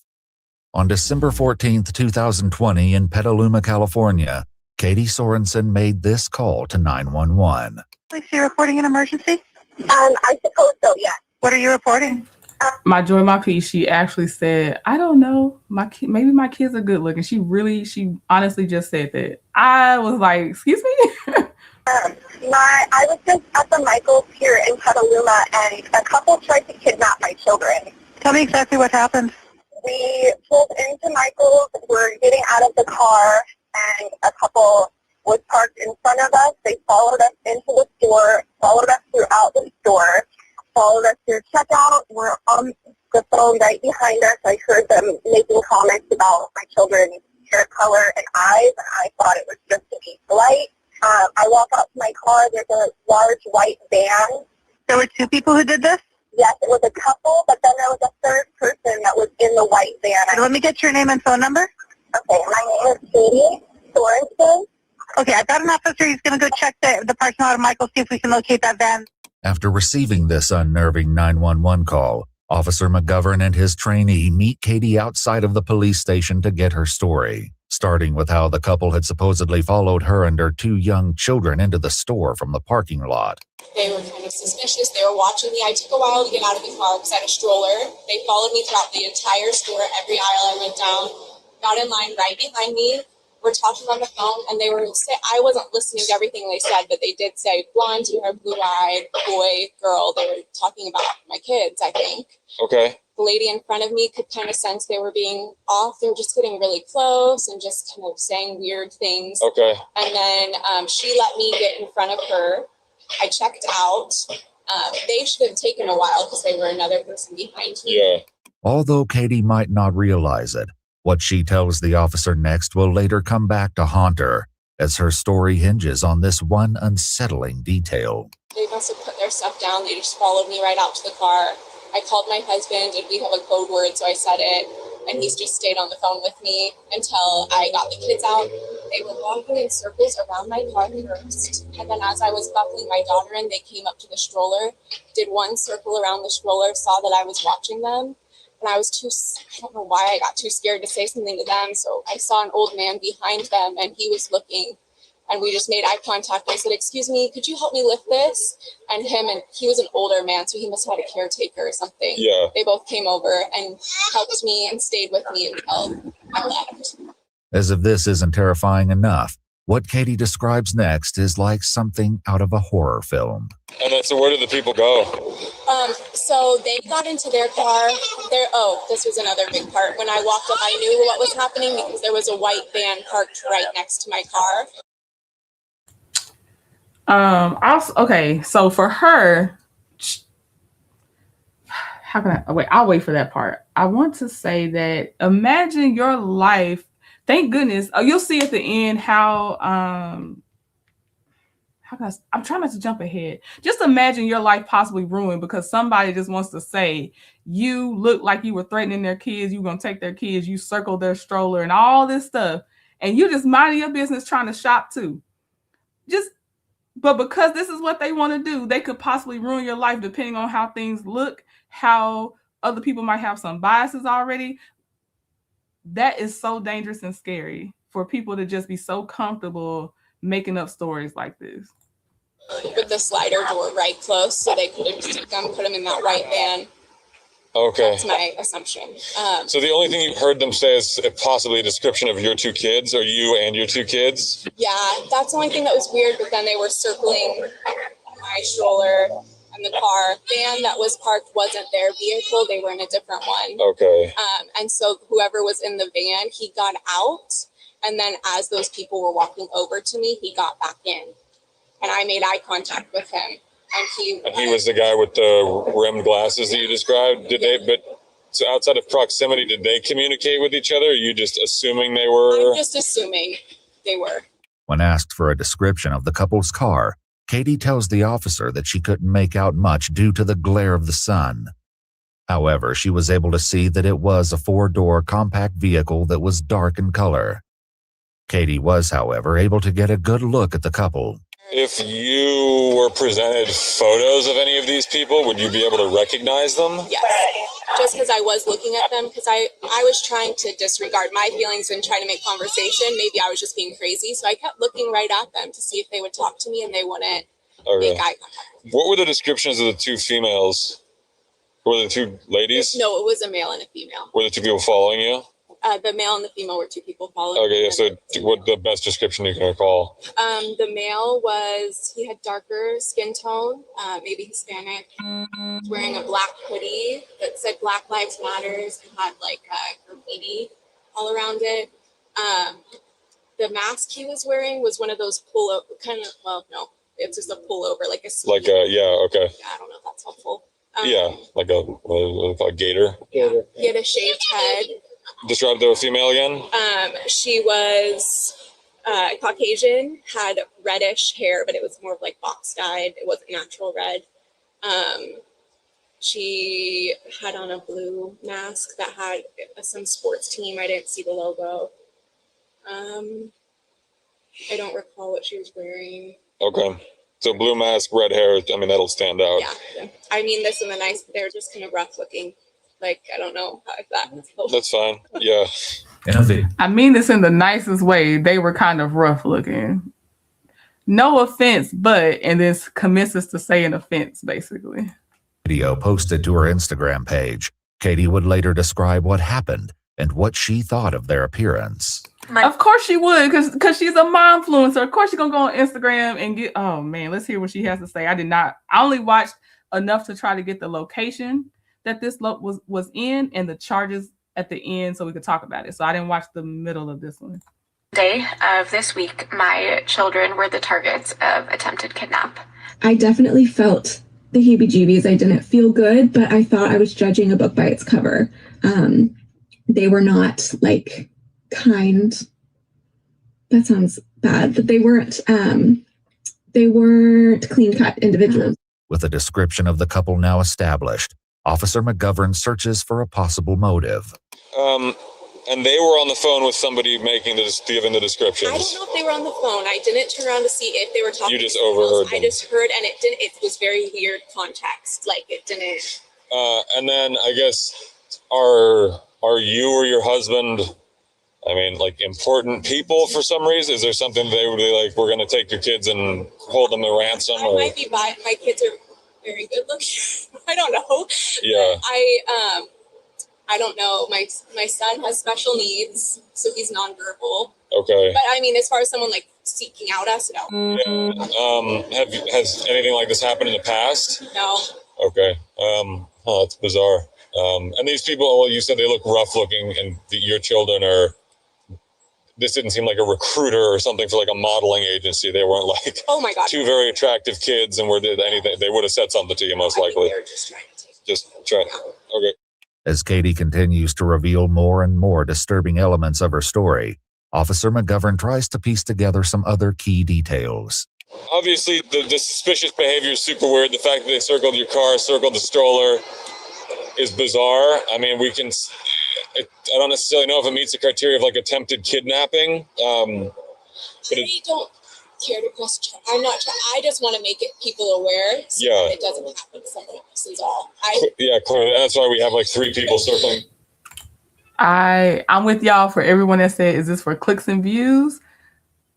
I think this was for clicks and views. Well, also with oh my gosh, what's the word? With prejudice, with some of her personal prejudices involved as well. But ultimately, I think she did want it because that she had to go to Instagram to talk about it. I think she wanted it to be able to talk about, get some sympathy, get some. She might be sponsored by somebody, so she, you know what I mean? Like that helps the traffic engagement and everything else. But I feel like it was to drive people to watch her video to blow up, to get more followers, and it all leads back to get more money. And then also she has the prejudices to pick out who she wants to be the victim of. It's all in there to me. The shopping center. Oh, and thank you, My Joy, My Peace. She gifted another Trinity Tribe membership, so we'll have to see who that is. Thank you so much. Over there are still like, what the heck's going on? And then again, associating the two different vehicles, that's just based on a hunch that you think they were associated? Yes. Yeah. Okay. All right, not a problem. But the gentleman in the van, aside from making eye contact with them, didn't appear to interact with anybody. I was on the phone with my husband, like just freaking out. Yeah. So I didn't really pay attention to that. I was just trying to get us safe in the car. What? Yeah. I mean, and again, you guys obviously have your standard operating procedure. I've never heard of families having a safe word like that. What made you set that up? We listened to true crime podcasts. Okay. There it goes. Listens to true crime, which us over here, we are true crime fans, but this is one of those that I feel like people that get too into it take it too far. She's one of those, again, on top of one clout and having those actual prejudices inside of her.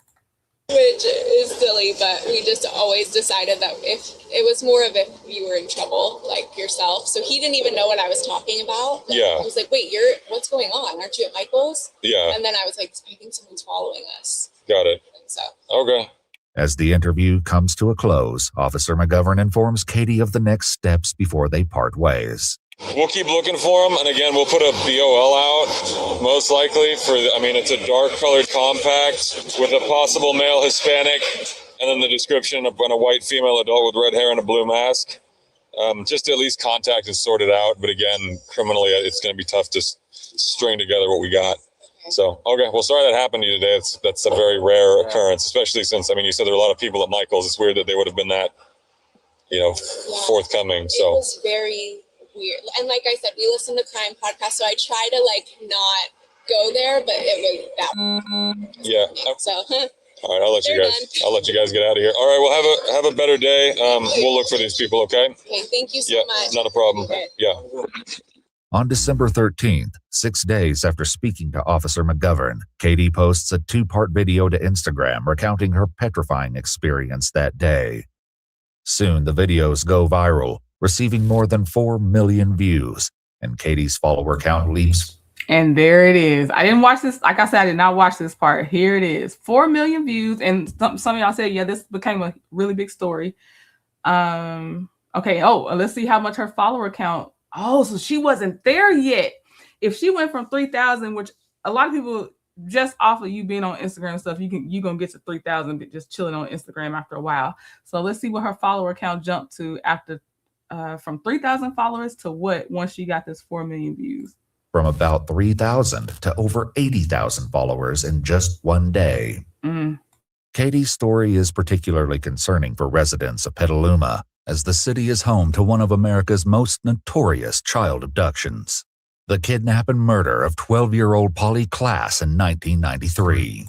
Oh my gosh, Omar, I don't know if you even knew this. So they just referenced an actual case from 93, right?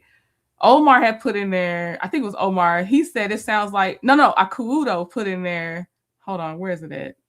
She said, this sounds like a Law and Order episode from 93. I'm pretty sure that's what I saw. Yep, look. That was before we just saw this. Sounds like she copied a Law and Order episode from 93. That is crazy. Wow.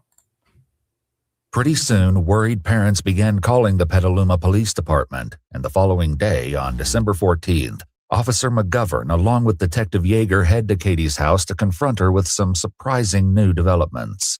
So it sounds like the initial statement you gave Officer McGovern was a lot different than what you had posted on Instagram, and that's why we're here. Okay? Because what you posted on Instagram is pretty concerning to us. So if this couple is out there attempting... I'm not a parent, but this looks really weird to me on how she's slinging this child for comfort. It's probably some technique I don't know about, but I'm just saying, outside looking in, this looks weird. Still children, right? We need to get all the details that we can. Yes. So we were able to go to Michael's today and pull up the video surveillance footage from that. So there's just some clarifying stuff that, so I want to show you a couple photos just to make sure we're talking about the same people, if you're willing to look at them. Of course. Yes. After positively identifying the couple, Detective Yeager presents Katie with her findings, subsequently flipping the investigation into the attempted kidnapping on its head. So on the video footage, this couple actually is in the store for about 5 minutes. Both of them? Yeah. And so we watched them. We watched them on the video footage throughout the store, and they're not following. That you guys just happen. The only time you guys come back together is when you're in checking out. They come back. They actually have product items with them. So before we blast their photos out, right, to the media to be on the, I want to make sure that you're accurate, and I'm not disheartening what you're telling me. No. I just want to make sure that because what you're telling us and what we're seeing from the video surveillance, they don't match. And I think I'm so glad that this happened because I think this was an important piece. I think, I don't know if you were the officer, I can't remember. Okay, Yeah. Okay, yes. A lot of work. Yeah. Send the little boy in the house. I need to be able to pay attention to what's going on, and I need her to pay attention to. Now, okay, so now it's important that they bring in the facts versus some things she said. I wonder if they say, because the narrator said when she was telling her story, what she says next will be a key piece on how they saw that she was basically not being honest. And I think it was when she said they circled her twice, circled the stroller twice, or something happened where you're going to be able to see it on camera. Did it or did it not happen? So why would you say that if that's not even something that happened, at least on the cameras, to be interpreted? So I'm waiting to see about that part. But all right, so they came in the store before her, and I got to go back. I'm distracted by this little boy. I'm trying to see what this investigator is saying. So she said it's her special needs baby. All right, let's go. I'm going back though. Yeah. And so we watched them. We watched them on the video footage throughout the store, and they're not following. That you guys just happen. The only time you guys come back together is when you're in checking out. They come back. They actually have product items with them. So before we blast their photos out, right, to the media to be on the, I want to make sure that you're accurate, and I'm not disheartening what you're telling me. No. I just want to make sure that because what you're telling us and what we're seeing from the video surveillance, they don't match. And I think I'm so glad that this happened because I think this was an important piece. I think, I don't know if you were the officer, I can't remember. Okay, yes. A lot of work. Yeah. This is my special needs baby. So when you're in a situation like that and you're on high alert, absolutely, you think you're hearing things, you think you know what's happening. So this is an important step that I think. Awesome. So I'm not like trying to stick to my story or whatever that. I mean, it's like if these people are out here doing what you're saying they're doing, that's something for us to address, right? Yeah. Our next step is going forward with this is one, prosecuting them, right? Yeah. And two, making sure this doesn't happen again. At the same time, we need to make sure that these people are in fact the people that you saw. Yeah. And they're doing what you were saying that they did. Because nobody wants to accuse somebody falsely, right? Exactly. And that's this might have been her out. This might have been her out with she's not going to get in trouble for false reporting. They could call it a wash, like, hey, maybe your hackles were raised because you're paranoid, you like true crime, you got some internal prejudices. Then you're already an account that talks about, you're a momfluencer, and maybe you just got it wrong because now we looked at the surveillance footage and what your brain was thinking is not what was happening. So maybe had she dropped it here before it went further, it'd just be like, it's done. They didn't do anything wrong, and you are admitting you may have gotten it wrong, and we're dropping it. But that's obviously not what happened, or the story wouldn't have kept going. Like, this video would probably be almost done by now. Encouraged of the fact that isn't the same person that I saw in the parking lot if they were in there before me. Okay. So you just looked at the photo and you said you were definitely sure. I'm up 100% sure that that's them. Okay. The only thing that I'm sorry. Can I see you go inside for a minute? Absolutely. It's just a little less distracting. Yeah. Thank you. Just as the heat Omar, okay, I see your sentence. I understand your sentence. Are you saying she always said attempted, so she shouldn't get in trouble because she's saying attempted versus they did? Or are you saying something else when you point that out? Because I think her biggest issue, and not separate from your statement, for me, I think the biggest issue is that she described actions that didn't actually happen in a surveillance video and then accused them of a very serious crime or attempting to commit a very serious crime. And attempts are still a crime. What was the other thing I was going to say? Oh, I just wanted to audibly acknowledge that I did see the comments because, like I said, I had no idea. One, I missed the whole thing that she said the child with special needs. Didn't even hear that. So thank y'all for pointing that out. And then the chat also pointed out that is a calming swing for some kids with special needs. Like that is a actual technique. Because I was honestly asking, I'm like, what is happening here?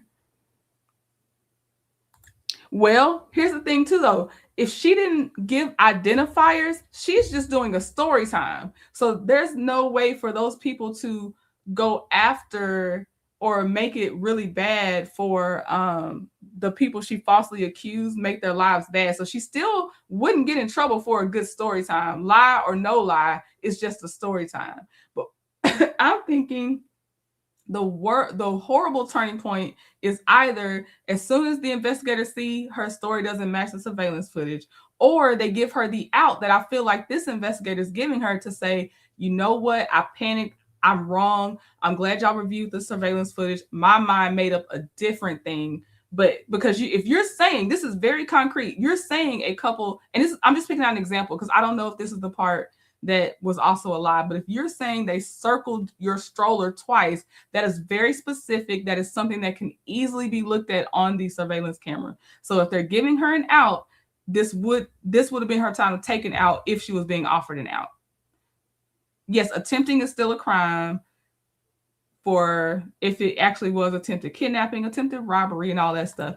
But yeah, I'm just observing a possible turning point where she could have deaded this with the police. Her story time's her story time, as long as she didn't give identifiers about those people that could still ruin their lives. But yeah, I'm just wondering, was this now? And we'll learn. We'll see if she doubles and triples down, which it seems like she is the way the ending happens. Let's see. I'm just reading. Okay, I was making sure. Yes, I understand she made a false report, but I am saying let's take it as she is not a momfluencer. She is not white. Let's take that out too. Let's say she's not white. She's not a momfluencer. And in her mind, because she watches so much true crime, white van, I'm panicking. I perceived that they are following and looking at my children. And then when they're on the phone, they're talking about my child. Let's just say that is what happened. And then in her mind, because that's why they say eyewitnesses are always, they're not the most trustworthy when they do crime, when crime is committed and you try to call back an eyewitness and it's very inaccurate a lot of times. So let's just say there's nothing about, they were the same race. Let's say they were the same race, because I want to look at what her actual words were and her actions were. If she perceived that because she is very much into true crime, and even y'all have sent me some stuff that I'm like, for me, this seems like this person's in panic mode and they're a little bit of an alarmist. Like, this is not what is happening to me in the video. So let's just say she's an alarmist. She's in a type that just everything is big, and because of what she's into, that's what she perceived happened. Then the police come to your house and say, hey, just so you know, when we looked at the surveillance footage, that's not what we saw. Do you think you maybe got it wrong? Because we don't want to go messing up these people's lives. If, what we're seeing in the surveillance footage is not matching your story. And I'm just saying, If that is the investigators giving her an out, don't double down, don't triple down. And she's like, you know what? I was scared at the time. And because of the influence I have and some other things that was in my mind, that's what I thought was happening. But no, now that you're telling me what you saw in the surveillance footage, I don't think that's what actually happened. And I'm glad y'all pointed that out. I don't have anything else. I'm not trying to go further with this. Would she have been able to stop right there without getting in trouble? If you know what I mean, like that's what I'm talking about. The actions and the words that are happening right now with the investigators have not done anything further with trying to find that couple and then her being punished. All right, we'll keep going. It is starting to turn up. Katie takes a pause to settle her son, granting her a momentary reprise from Detective Yeager's uncomfortable line of questioning. A few moments later, Katie's husband arrives home. Oh, your dad, I'm assuming. Hi. This is my husband, Dave. Very cute kids, Dave. Very cute. Yeah, they are. Hey, people are trying to call you. Yeah. I know you're busy, but just. I didn't realize. Sorry, you probably won't leave me alone, so as long as it's okay. No, absolutely. So anyway, back to this. We want to make sure that because we are going to put their pictures out on media. Okay? These are the people that in fact said were doing that, and they reached for the stroller and they thought they were going to kidnap. These are important. Yeah. Important things that we. Yeah. That part, without a shadow of a doubt, that is what was happening. There is absolutely no rhyme or reason to someone taking steps forward and reaching. That is without a shadow of a doubt. I can see how the timing of following. The timing of following in, I can see how that could have been misinterpreted. Do you remember what they were saying to you? They didn't say anything to me. Okay. They were talking about the kids. They were describing their features. Okay. And then they said they made comments about him not wearing a mask. I didn't listen clearly to everything they were saying. All right. Sounds like if they really made a comment about him not wearing his mask, were you mad because y'all are anti-mask? Because it sounds like this would have been around COVID times and then you made up this whole story. But I'm still sticking to my other thing is I'm just wondering if she was about to get an out, if she didn't double and triple down. That's my concrete question about that part. Would this have been a turning point of this is not a false report because at the time you believed what you saw was happening? But now that they're showing you that that is not what happened at all, and they're about to, and some things she probably said that never happened, period, she's still going to be in trouble because she tried to pursue it. I'm still going there. If she stopped trying to pursue it at the point that the investigators showed the surveillance footage, and I guess I need to be clear that she was not intentionally trying to frame someone. This is what she actually thought was happening in her mind. She was not trying to frame someone. But it's a lot you got to take out to get to the point that I'm trying to get to. Like if we just saw this in words and we didn't know anyone's ethnicity, nothing racially profiling anyone was mentioned. It was just the circumstances of a possible really paranoid mom that thought this happened, how she saw it. Then evidence was introduced to her like, hey, this is not what actually happened. And they say, hey, we don't want to get anyone else in trouble or get people in trouble that shouldn't be in trouble. Are you sure you saw what you saw? And at that point, she said, you know what? I'm not sure I saw what I saw and I'm done. That's what I'm trying to say. You have to take out a lot to get to the point of there's no identifiers. This happened. And then are they giving her an out at this point? Blonde hair, blue eyes. It'd be easy to distract. Yeah, they were just saying like things.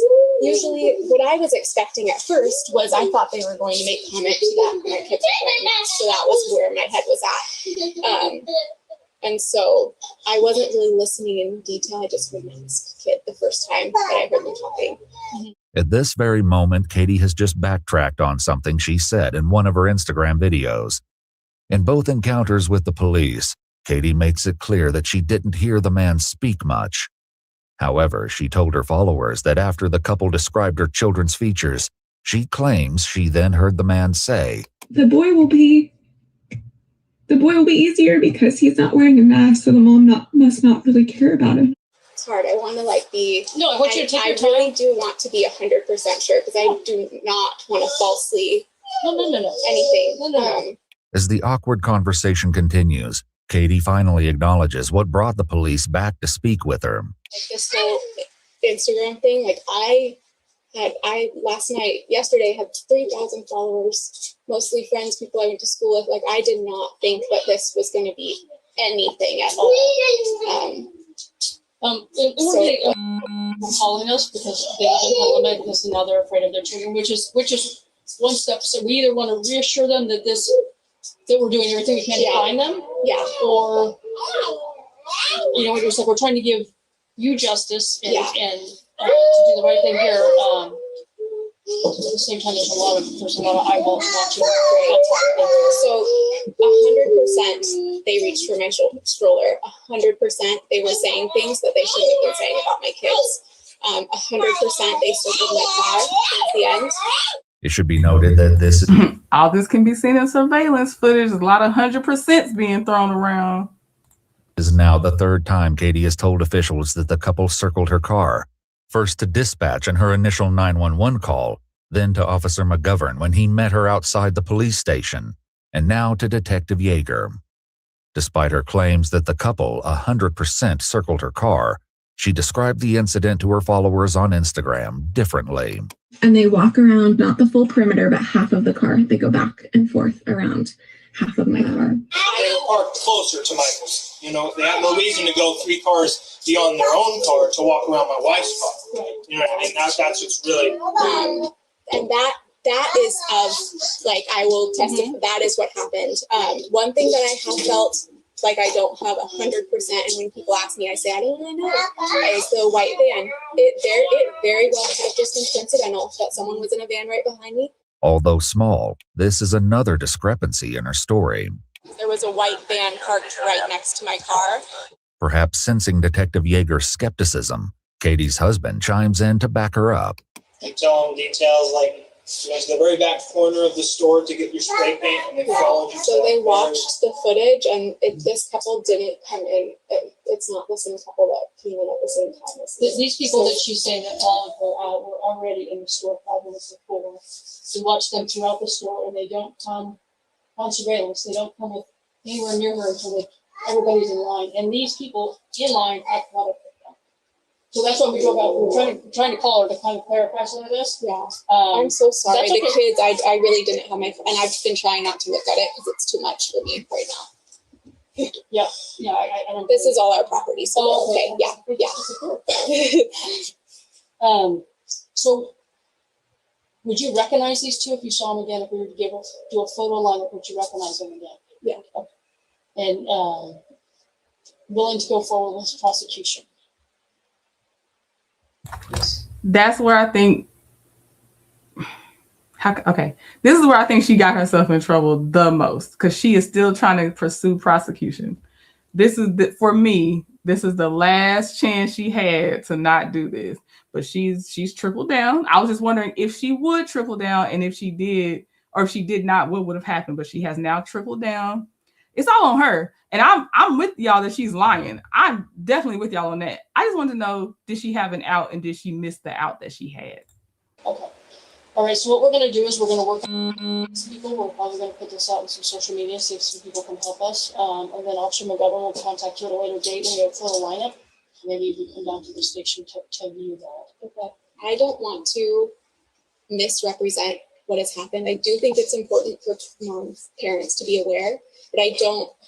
It makes me a little uneasy that you guys are getting blown up about this. I mean, I think it's important, but I don't want to, I guess I'm feeling doubt that I misremembered the story, and I don't want to misrepresent what happened and make it a bigger, I don't know. But you're lying, because you said, yes, you want to pursue prosecution. So you do want it to stay big. You do, out with a lot of doubts. And they're telling you these things did not even happen in the video. And the couple you originally identified is not even the same couple that I guess now she's trying to say did it. It's a lot. It's a lot happening.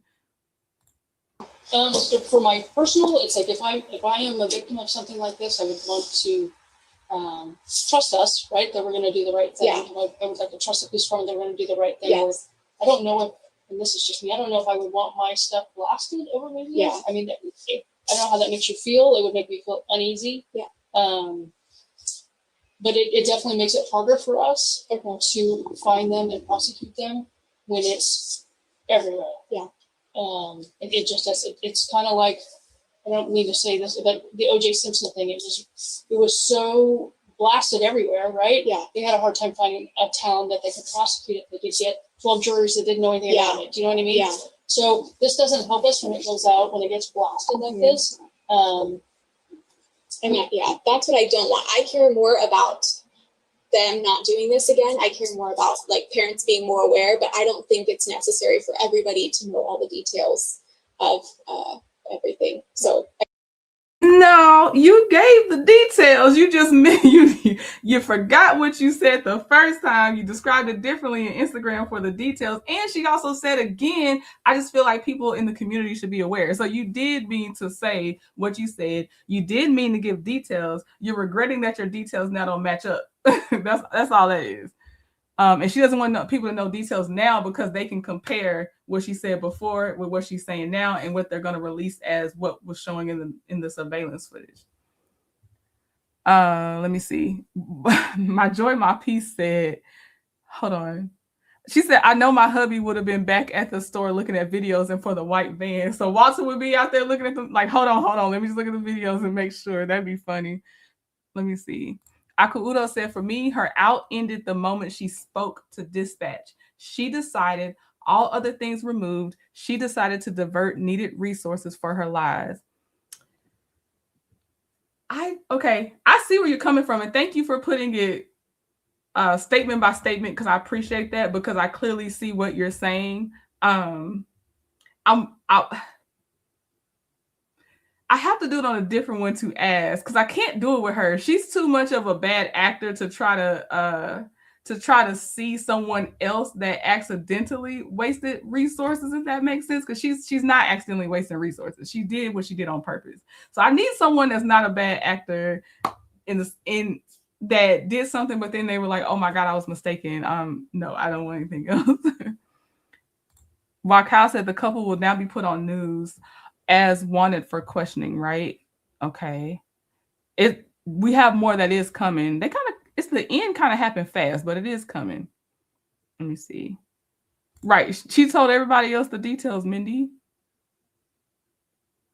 Let's see. Lovable said the lies. She reminds me of Susan Smith. I can't even keep up with these women. What did Susan Smith do?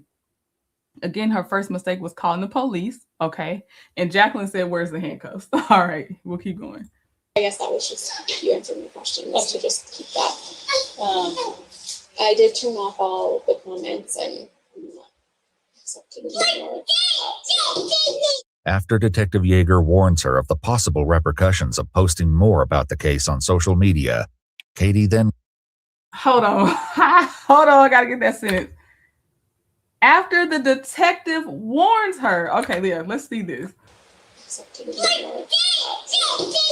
After Detective Yeager warns her of the possible repercussions of posting more about the case on social media, Katie then goes inside to get her phone so she can show them a message she received from someone online telling her that something similar happened to them in the Michaels parking lot. While the detective looks at the message, Officer McGovern has one more serious issue with Katie's story to point out as they prepare to leave. So did you go right from Michael's back to your car? Yeah. The man did exit the store quickly behind you, but the woman remained in the store for almost a minute, chit-chatting with the clerk. She was trying to make a sale. She was scanning something on her phone. I'm assuming that was like a receipt or a coupon. Yeah, so she remained in the store and was making transactions. That's why I'm trying to see if you recall both of them how long we got to their car, at what point they linked back up. The hand in hand, I didn't visually see that until they were walking around my car. So they weren't walking hand in hand behind me out of the store. Okay. Because I was so just trying to get to the car, I didn't turn around and look. I just felt behind me. I just felt there was followed. some presence. Yes. And then getting to my car and seeing them do that is... So, but the last time you saw them, they were inside the store, and then upon exiting, they were also both together. It wasn't just the guy or just the girl. It was both of them were linked back up at that point. At the point that I without a shadow of doubt saw them. Yes, they were both together. And there is no excuse. I would love to hear if there is a one for taking a few steps forward towards the stroller, a few steps back, a few steps forward. And I saw he had something in his hand, because that was my first red flag is, why are they putting hands like what? He was carrying a phone the whole time he was in the store. Okay. So that's probably, I don't know why he would have changed his behavior in the parking lot. Okay. But that's what he was. And then when she left the store, she was carrying a bag of belongings. After this uncomfortable exchange has concluded, Detective Yeager gives Katie her card and leaves with Officer McGovern. In an effort to corroborate Katie's story, the Petaluma Police Department issued a press release which included a photograph of the couple, asking for anyone with information to come forward. The couple, later identified as Eddie and Sadie, were made aware of the accusations by their teenage daughter, whose friend recognized them in the photo. The two promptly agreed to an interview with police, and 3 days later, on December 17th, it was announced that Sadie and Eddie were officially cleared as suspects. Thank goodness. I'm glad their daughter saw it. I'm glad she alerted her parents. The daughter's friend saw it. The daughter alerted her parents. Thank goodness, so they could get ahead of it. Thank goodness for the surveillance footage, like Gwyneth Glowing said, because this woman can ruin somebody's lives. Oh, she's trying to add a weapon. I missed the weapon introduction because I heard them say that they had bags and stuff in their hands and a phone. So she tried to introduce a weapon too. Lord Jesus. Okay, thank y'all for updating me on the Susan Smith. I definitely did not hear about this story. That is crazy. Lovable said, I hope they sued her. Yeah, she said they look rough. Poetic justice, right. And see, well, she said it was a black hoodie with graffiti and it said Black Lives Matter on it. I don't know if this is the one, because she also got the couple wrong at first that she wanted to blame, because that wasn't the same couple in the surveillance footage that she started with, or like they weren't. It was two separate couples apparently doing the things, and she combined the actions or something. Either way, she just started misidentifying people. So I can't even say. I don't know. I don't know. All right. We'll keep going, though. There's still more at the end. And the police were now investigating Katie. Katie Sorensen was charged with 3 counts of falsely reporting a crime, and on June 29, 2023, she was convicted on one of those counts. She was subsequently ordered to serve 90 days in jail, 60 of which could be served on a work release program, and she was required to complete a 4-hour implicit bias training.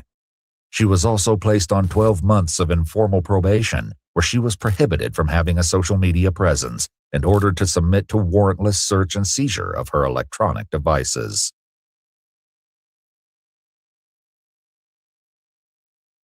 Okay, because her name was so searchable and it came up instantly, the Santa Rosa Office of the District Attorney did do a press release, basically. And I'm going to let you know this just so... I'm going to read some of it. I don't know if I read all of it, but just so y'all know, because I didn't know about this story either. But it says, Kathleen Sorensen, 30 years old, formerly of Sonoma, whose Instagram video went viral in December 2020 after she falsely claimed a Petaluma couple tried to kidnap her children at a local Michael's store, was sentenced to jail today on a single count of knowingly making a false report of a crime. The Honorable Judge Laura Pasaglia presided over the sentencing hearing and ordered Ms. Sorensen to serve 90 days in jail, 60 of which could be served on a work release program. Ms. Sorensen was immediately remanded after sentencing to serve her sentence. Ms. Sorensen was also placed on 12 months of informal probation, during which time she was ordered to have no social media presence, submit to warrantless search and seizure, to include her electronic devices, complete a 4-hour implicit bias training. She needs to be on a 12-month implicit bias training, in my opinion, as well as various fines and fees. D.A. Rodriguez stated, Ms. Sorensen has been held accountable for her crime, and we believe the judge handed down a fair sentence. Our hope is that this measure of accountability will help provide some closure to the couple that was falsely accused of having attempted to kidnap 2 young children. On December, oh wait, they're describing what happened in the Michaels. Let me see if I want to point out something I missed while they were talking. Okay, it says she went into great detail on Instagram about the near abduction of her young children. There were significant additional details that were included in her Instagram video that had not been disclosed to the Petaluma Police Department. The video went viral, which we saw. Her report was determined to be false and resoundingly contradicted by the accused couple, as well as store video that was obtained. All right. I don't think her sentencing was enough, because think about the sentencing someone could have gotten had her lies been believed. So I don't think her sentencing was enough. That is my opinion. And I think she should have at least been convicted of 2 counts of false reporting, because it was at least, 2 people she was accusing. So yeah, I just don't think it was enough at all. And she was banned from social media, what they say, like a year. She needs to just not be on there, because it's just not enough. It's like, it's easy to do it again when you're like that. Then you just learn from it and lie better.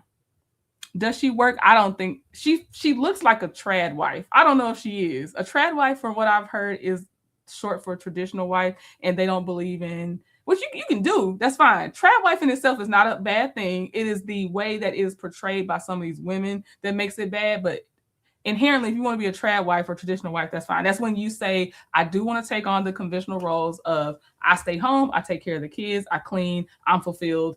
The husband goes out and makes the money. That's what it is, and that's fine if that's how you live your life. But no, I don't think she had a job.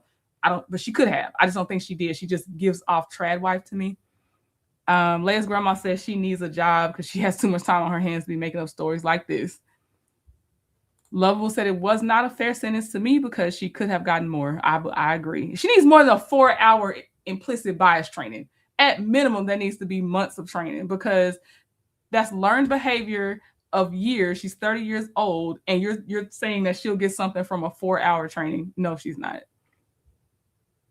Let me see. The jails here, like any in America, are filled with Black and brown people. That wasn't nothing what she got. And it wasn't what the couple would have gotten had they believed her at all.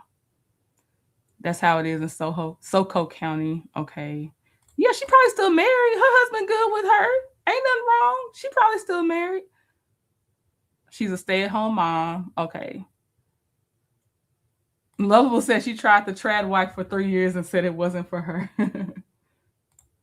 Yeah, and I'll say again, being a trad wife is not inherently anything bad or negative. It's just it seems like it's a more modern term that has come up to say it. But when I usually hear someone say trad wife instead of stay-at-home mom and stuff like that, they usually mean like criticizes other women for not staying at home and not living the life how they live it. That's how it seems, but I'm not sure, so I didn't want to put that out there and put that all on all the trad wives just because that's the loudest ones. Why did she get work release without working?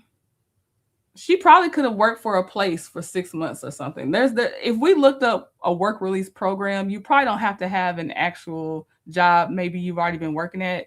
I'm guessing though. I don't know, because I already don't like how her sentencing went down. But I think if we looked it up, we could see if you can have work release without having already being employed. All right. Since her sentencing was already given down, we'll skip the whole what would have had to be proven part and go to our next thing, which is airport chaos after a cruise. Family fight ends in battery arrest at Orlando Airport. Okay. Key question for this one would be, who actually started the physical altercation inside the airport? I bet she never got off social either, Reem. I'm with you on that one. All right. So let's start with the airport one. Let me get it back to the beginning. Welcome back to Cop Action on Cam. Today's footage comes from the Orlando International Airport, where officers were dispatched to a chaotic family altercation at a Southwest Airlines gate. The suspect was traveling with his family when a heated argument broke out between his sister and his daughter. The situation escalated when a cup of soda was thrown into the suspect's face, and witnesses reported the suspect becoming combative and striking 2 of his relatives in their faces. Now, let's jump into the body cam footage and see how the responding officers handled this volatile situation. So who's the battle? Is it on the phone? Yes. Is she a passenger? She's a passenger. All right. Hold on a minute. Sir, can I see your ID? Can you tell me what happened, sir? Me and my sister was arguing. My daughter butt biddled it. She got loud with me. I got loud with her. That's your daughter? That's my daughter. Okay. That's my sister. She threw something at me, and I start swinging and to protect myself because she swung. She said, "Shoo." Look at the videos. Okay, That's all I first, gotta say. relax. Let me see your ID and your boarding pass. All right, let's see what they end up finding out, because per him, his sister swung at him first. And the key legal question that I had was who started the altercation.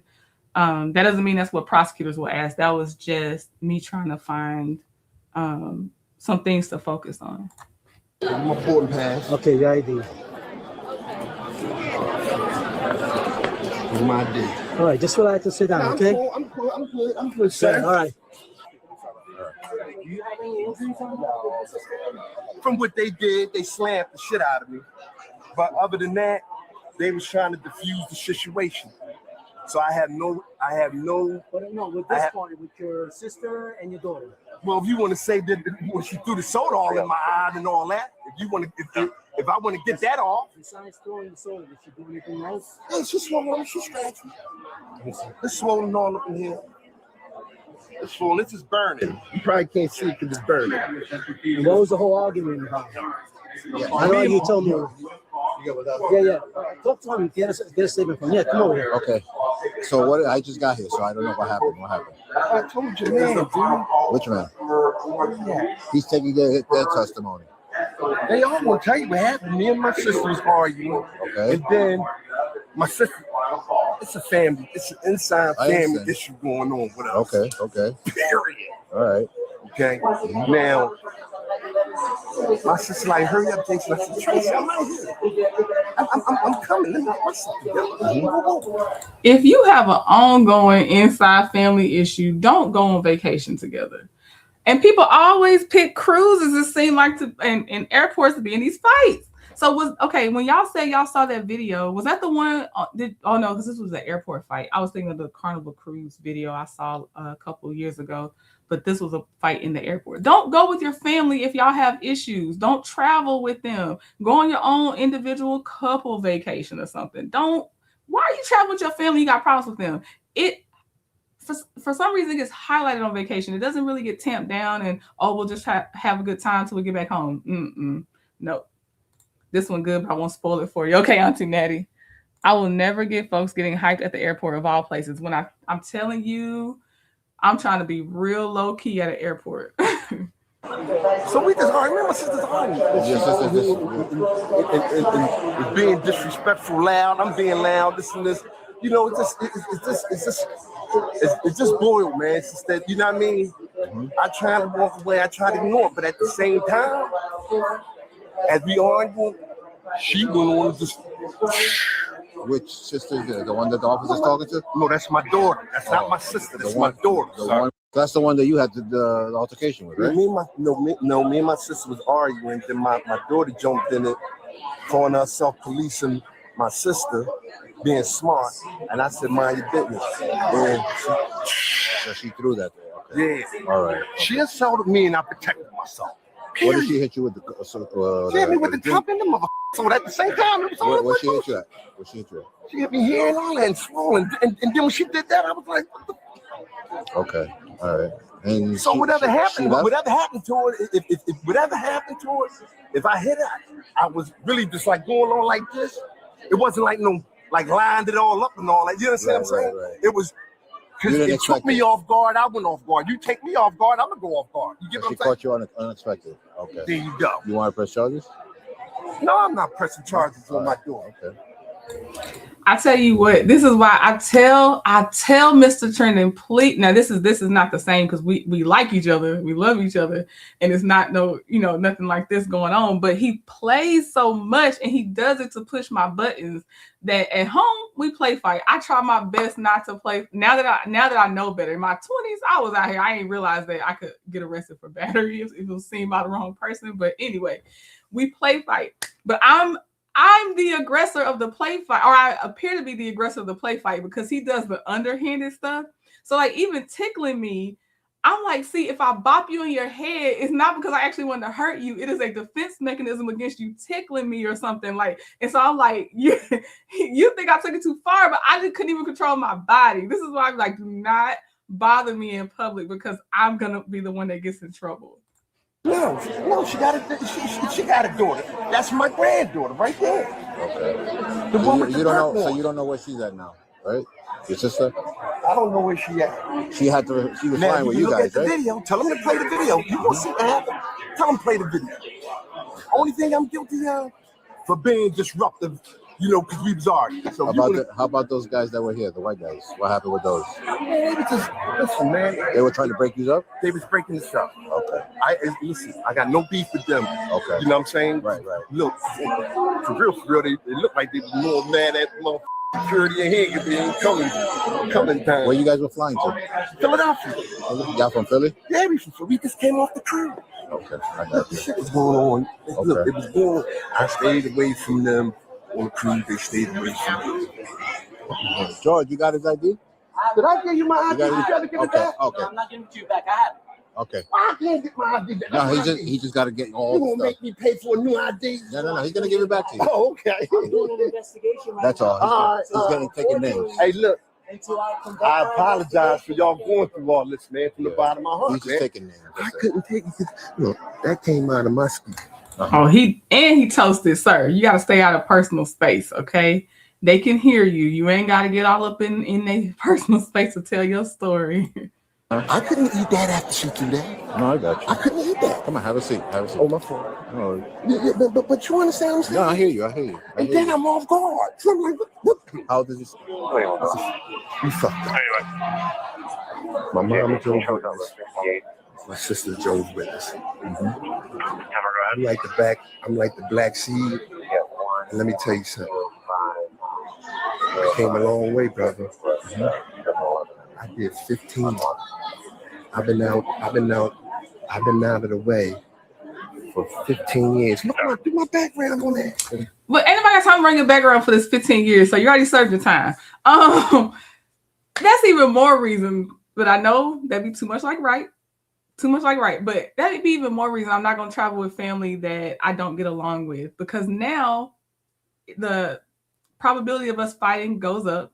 I'm the one that's already done time, and I might be the one back in jail. So why would you do this? He do look like a handful, Sharon. He look like a whole handful. 15 for drugs. And listen, I've been home 15 years. I'm a foreman. Look, let me show you my own. Ain't no doubt. And what it is, it's like they all draw straws on. They thought I was gonna come home act like a monkey. Sir, if you're a foreman with a construction company, you can afford your own vacations.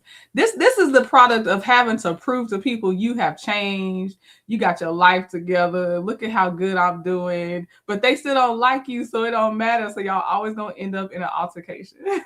Back to the jail, play with them guns and all that. Play with them guns. Look, man, I got a fucking job. I'm getting ready. Look, man. Look. No, that's my old shit. I got a job, man, starting Monday. I took my vacation with them for my mom to get married. Wait. You got a job starting Monday. I thought he said he was a construction foreman. You keep work on that one. There's no gap in your work. So was he a foreman before he went to prison then? Because that don't make sense to me. You started a job on Monday. Never mind. He couldn't afford his own trip. No, I got you. I got a job. I work Monday.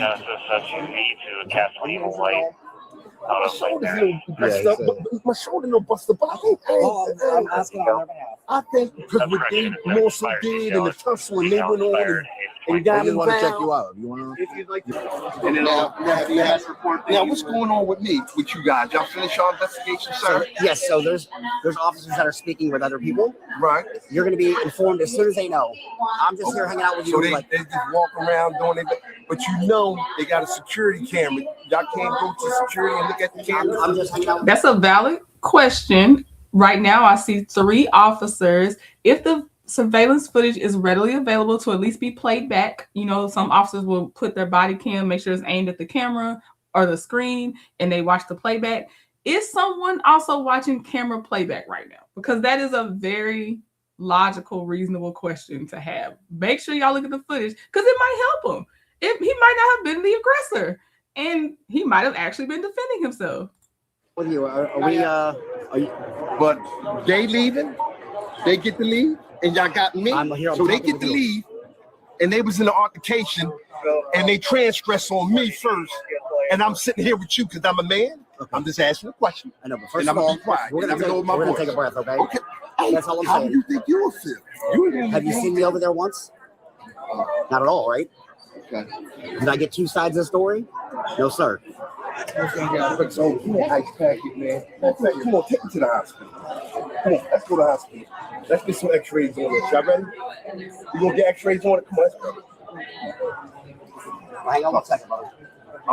Sorry. They leave and I'm out to get my x-rays. Since my shoulder all tweaked out and I can't run home and all that, and they leaving and I gotta be the back of the bottle, I guess I'm out to go ahead and get my x-rays. Okay. So the medical aspect of it, are you not wanting to go now? I mean, I need to go, but I can deal with it at home because my flight right here. You get what I'm saying? Yeah. Let me see what they do with the doors. He's saying now that he doesn't want to go, and that he wants to take care of the medical stuff at home. Oh, that's weird. He should have went to the hospital. Okay. Lovell said, why does he want to go to the hospital? He said that they slammed him down on the ground, Lovell, during the whole altercation. They being his family slammed him, or people that came to break up the fight with him and his family slammed him on the ground. Is that something I can deal with it at home? No, I'm not gonna know that. If I can't leave now, I mean, what's we doing? But I know, but they have procedures too that they have to fill out. Because you said you want to go to the hospital, we want to make sure you're on. Does that make sense? No, nobody's messing with you, man. We're trying to see because you want to go. I do, but my flight is out there now, and I want to leave. I can deal with this at home. I can get on my flight. I can take this ice. Yes, sir. Put this ice on me on the plane and deal with it. Understood. What you had said is that you wanted to go to the hospital. Yes. So we brought out the resources for you. Now, if you're grown, if you don't want to go, if I can get on my flight, I don't want to go because I can deal with this. I can put this on. I can put this ice on my shoulder. Understood. And I can deal with this in the city, Philadelphia. Okay. If we can get you on the flight, you want the flight. If you don't, are you wanting the hospital at all? Yeah, because I might as well go if I can't get on the flight. Because if I get on there now, I can get right off. I can get off the flight and go right to the hospital. I'm home in my city, and I'm not held up. Yes, sir. I'm running the project. I'm in the union. I'm a working man. Not even here to judge you, man. If you need medical, we're here for you. I know. I'm just saying though, but I can calculate better. I got to calculate though. Yes, sir. Meaning, you know what I'm saying? Yeah, I mean, you got checked out. I get it. Well, we're all here for you, my friend. I promise you. I understand, man, but I'm just saying, man. I know I ain't crazy. I know I ain't crazy because I know any of y'all. I don't know. We can do that. You know what? He's gonna check. If somebody throws something in your face like this, what are you going to do? Question. Hey, sir. Sir. Okay, my voice, but tone. Damn. You good, man? We'll start.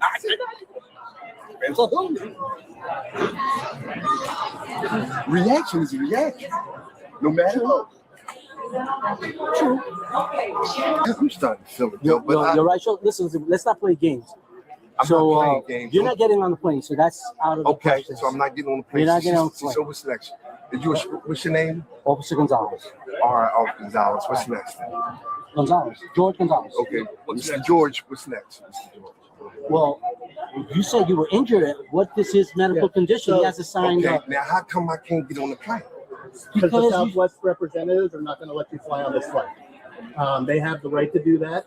Whatever incident occurred, whoever was involved. But they took my money down. That's what I talked about rebooking, yeah. So that's why I was over there talking to them. You'll be rebooked for free. Here's the phone number that you need to call. I have that available. Okay, I have this ID with him. I'll give it to So him. from a medical standpoint, I have the ability to take you to the hospital by ambulance. If you wish to get your shoulder evaluated, because you're not getting on that flight, these paramedics will take you to the hospital. You can get assessed. Call that number and change your flight and catch another flight home. I need to get on that flight soon. I wish I had the ability to change anything. I cannot. And the Southwest representatives will not let you fly on that flight. How far is the hospital? I don't have no car. I got to get back here. Sir, they said not they. He said if I can't get on the flight, I'm gonna go to the hospital. If I can get on my flight, I'll go to the hospital back home. They said you're not getting on this flight. So are you going to the hospital or not? 10 minutes away. 10 minutes. Y'all gonna bring me back here? No. See what I'm saying? Many of the hospitals have. I don't have no vouchers family that down can here. get you- I'm from Philadelphia. I understand that, and I'm sorry that anything happened. I have zero control. So over that. now I can't go to the hospital because I have no Huh?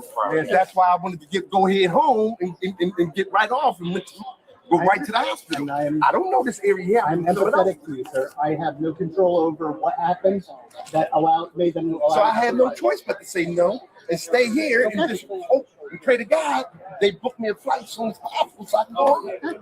So I'm going to have you sign a form if you wish, just stating you're not going to go to the hospital by ambulance. I'm going to make a medical report that you injured your left shoulder here at the airport, and that'll be available in 5 days through risk management. Listen. Please go outside. I gotta walk, man. I just gotta walk. We're walking. Give me a second. Let them finish up. Just walk this shit out, man. Let them cigarette, man. Let them finish up, and we'll Can I say something? Can I vent with you, please?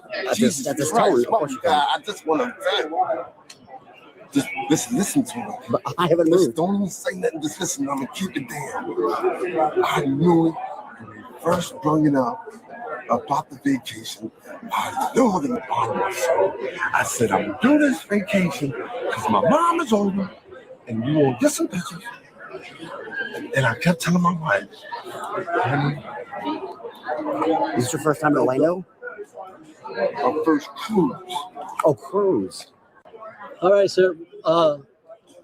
Right now, after I did my investigation and all that stuff, you're a little more, you're a little more aggressive.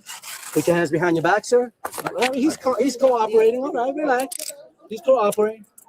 Watch your hands so they don't get hurt. You don't get hurt. I'm waiting to see. Yeah, I'm waiting to see what's going on. Do we switch to the body cam of them talking to the sister, the daughter? That says something that his daughter was the one throwing the drink at him too. I kept thinking about that too. All right, we'll keep going. Yeah. All right. Deadlock him. Hang on, Mr. Woody. I got it. Okay, my fault. My fault. Is this yours? My fault. Yeah, that's when he's getting down. Okay. All right. Okay. Listen. You're gonna deal with me. You're dealing with me. All right. I'm cool. This is All right. family man. Good. Gonzalez, can I say something? Yeah. Can I say something? Did you see the video? Yeah. No, Gonzalez, you gotta go look at the video too. Gonzalez, don't do me like that. Listen to me. Play fair, You're not listening. man. You're not listening. My partner went, reviewed the videos, and the video is not pointing in the direction where everything happened. Okay. The video's not pointing in the direction that everything is happening. I wonder where the blind spots are for an airport. It's Orlando. Y'all need to have camera angles and no blind spots. Because I'm with Gwen is going. She said it seemed like people just go to the Orlando airport to start something so we can watch them on YouTube. Because you're the more aggressive. Unfortunately, some other people sustain injuries. All right? Just somebody grab this. What do you need? Come on. Let's take them downstairs. All right. Okay? Okay? Come on. You can bring that down with me. Yeah. Listen, after the whole said and done, listen, sir, you're talking over me. I try to see. This is because your family, it's kind of domestic. No, not kind of, it is domestic. You are the more aggressive, even though they threw water, and people said that, but you are the more aggressive. And the way they train us, when someone is the more aggressive and other people sustain visible injuries, you're going to be arrested. Okay? All right? Okay, is that when it's called, instead of being the, well, they might use this word interchangeably, depending, but I've seen some officers on body cam say primary or predominant aggressor. So because she has really bad injuries, that's why they're still going to take him, even if she was the first to do it. And I wonder if then they're going to say, with the one we watched in the beginning with that mom, she's a predominant or primary aggressor because their injuries are worse. Although they tried to jump that mom, their injuries are worse. Still think a good defense attorney will help her out on that, because to me that doesn't matter. It's not my fault, especially if I'm using my hands and you was gonna use your hands. It's not even like I pulled out something else. So you definitely you're gonna give me something else 2-on-1, So, but yeah, I guess that's why, because they have worse injuries. She threw a drink, but he threw hands. That's it. That's it. And it's a basic battery. Nothing major, right? Let's go down here. Man, I go to work tomorrow. I'm a working man like you. It ain't like I was. We both. I'm gonna go first. No. Like I'm gonna be gas. Watch your steps. You're gonna.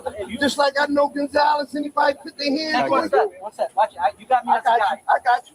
No, I got you. No, you got. Okay. All right. You gotta understand, it's different in Florida than Philly. You understand? Oh, are you shitting me? Yeah, it's different. Oh, no, you didn't just say that. Oh, no, you didn't just say that. How fast would I be? Y'all gonna charge me? Do I gotta take bail and all that? Yeah, I'm gonna explain everything to you, right? Let's search him good. He don't have anything in his pockets. Go ahead. Just lay up in the front. All right. Got it? This got to be a sign that you got to stay away from family. You got to go ahead and stay away from these family members. Because here you are. Now you got to post bail. He said he started a job on Monday. So I don't really think he's got the finances to be also having to post bail, get another plane ticket. Because this is probably seen as his fault. So them giving him another flight, they're not obligated to at no cost to give him another flight. So yeah, make this your last vacation trip with family. And maybe y'all can work things out over the phone and some teleconference type therapy sessions or something, because this is not going to help him at all. I got money in there, big dog. Okay, I got you. How much money? You know what? How much you got? 288, Yo, we're on camera. Count it. Look, she's gonna count it in front of you. Look. It's 2,500. Yeah, I'm a cigarette. Hey, y'all smoking every night? He got 2,500 cash on him, so okay, he'll be able to pay for his bail as long as that ain't rent money he holding on to. Because you know how some people do. They'll flex their rent money like it ain't going to rent. But yeah, as long as he got a little cash on him, he can make bail. But again, this is wasted money either way. Can I blow one real fast? How fast they're getting in and out, though? Seriously, I got to go home. Huh? Yeah, the cell phone. I got faith in y'all. Okay, so thank you for bringing in another perspective. Poetic Justice said if he's an independent contractor, you pick up different jobs. Are foremen of construction jobs, is it common for them to be independent contractors? That's the only reason he named the actual position for construction that he was in. But I do appreciate introducing a whole different perspective on he could have steady work. It's just that a job ends, you start another one. That job ends, you start another one. So I appreciate that. Projects, I get it. They paid for his trip. Did they said they paid for his trip? Did he say that? I believe you on today. You already watched this one. I just missed who mentioned it. I hear you. You're right. Because I took it as, are you just saying that and you ain't had no job? So yeah, I'll take it. It's a different perspective.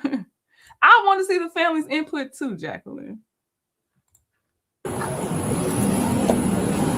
my God, this is tight, yo. This is tight, man. How you got me to do this? That's tight in there. Yeah. No, I ain't talking about the handcuffs. I'm talking about getting in there. Go sideways. If you stick your butt in first, yeah. It's a wow. Go sideways. Man, so this is y'all police cars is like this? Yeah. Look at that. George. Hey, he ain't going nowhere. I want to go in and out. I want to get processed. Okay, listen, this is what's going to happen. I'm the one who's doing the arresting paperwork. I'm an old timer, right? Doing this 30-something years. The faster, I'm going to explain everything to you. But the faster I do this report, the faster you get inside and get out there. What I'm going to do, we're going to take you over there. We're going to get you out the vehicle. And we're going to sit in the waiting area because it's more comfortable. And I got to type it up. And then once I'm done, then you go in. It's a simple battery. That's all it is. Okay? Can I smoke a cigarette though real fast? Huh? Can I smoke a cigarette real fast before you do all that? No. He just said the quicker he gets it done, the quicker you go. And you want to waste time smoking a cigarette.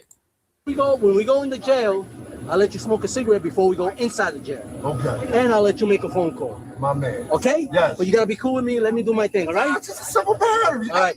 Where was that? Pennsylvania? Yeah, I'm from Philadelphia. I'm from New York, bro. So you already know where we at. You know I'm good. NYPD, man, retired. Listen, 20-something years. this ain't no shooting, because if it was a shooting, you would have to dumb me down. I got the window open so you could breathe, all right? I don't know why some people say this. It was another one I watched. I didn't end up it's not one I'm gonna show y'all, but I hate it when people say, yeah, you gotta shoot me and kill me. Why would you say that? Why are you saying that? Before he said that, what I was gonna say was he does seem like a character. He seems like he likes to be life of the party, class clown. He likes to be the entertainer, the look at me person, which it's not inherently a bad thing, but he's definitely saying a lot to keep that extra attention on him. I don't know how to put it, but there are some people that this I don't know how to put it. I don't know if it's like a need to be liked or I don't know, but he gives off that I need you to find all my jokes funny, and it's not a negative thing. I'm just observing this is his type of personality. Yeah, it's no way over there. At the time of production, this case was closed. The suspect was initially charged with battery and disorderly conduct, but prosecutors later dropped the charges after determining the case wasn't suitable for prosecution. Interesting. I wonder, was it not suitable because the witnesses that were on the receiving end of the battery had to fly back home anyway, so they wouldn't be there to even testify? Or was it because they actually ended up feeling like they didn't have enough to prove beyond a reasonable doubt with the battery, and that he was the primary or predominant aggressor? I wonder why. Oh, dang. Between Candace, Mindy, and Lovable, don't get on their bad side. That's what I'm seeing in this chat. Forever TRL said, I'm from Pennsylvania, but we do not claim this man. Okay, Mindy said, oh, Lovable said because of no. But Mindy said, yes, Trini, my last dude was an independent contractor with his own small crew. People hired him directly for jobs, remodeling their homes, some plumbing work, etc. He made good money. I accept it. I accept that. It does seem like construction is one of the friendlier careers for convicted felons to get in when they get out. So I can totally believe he's in construction.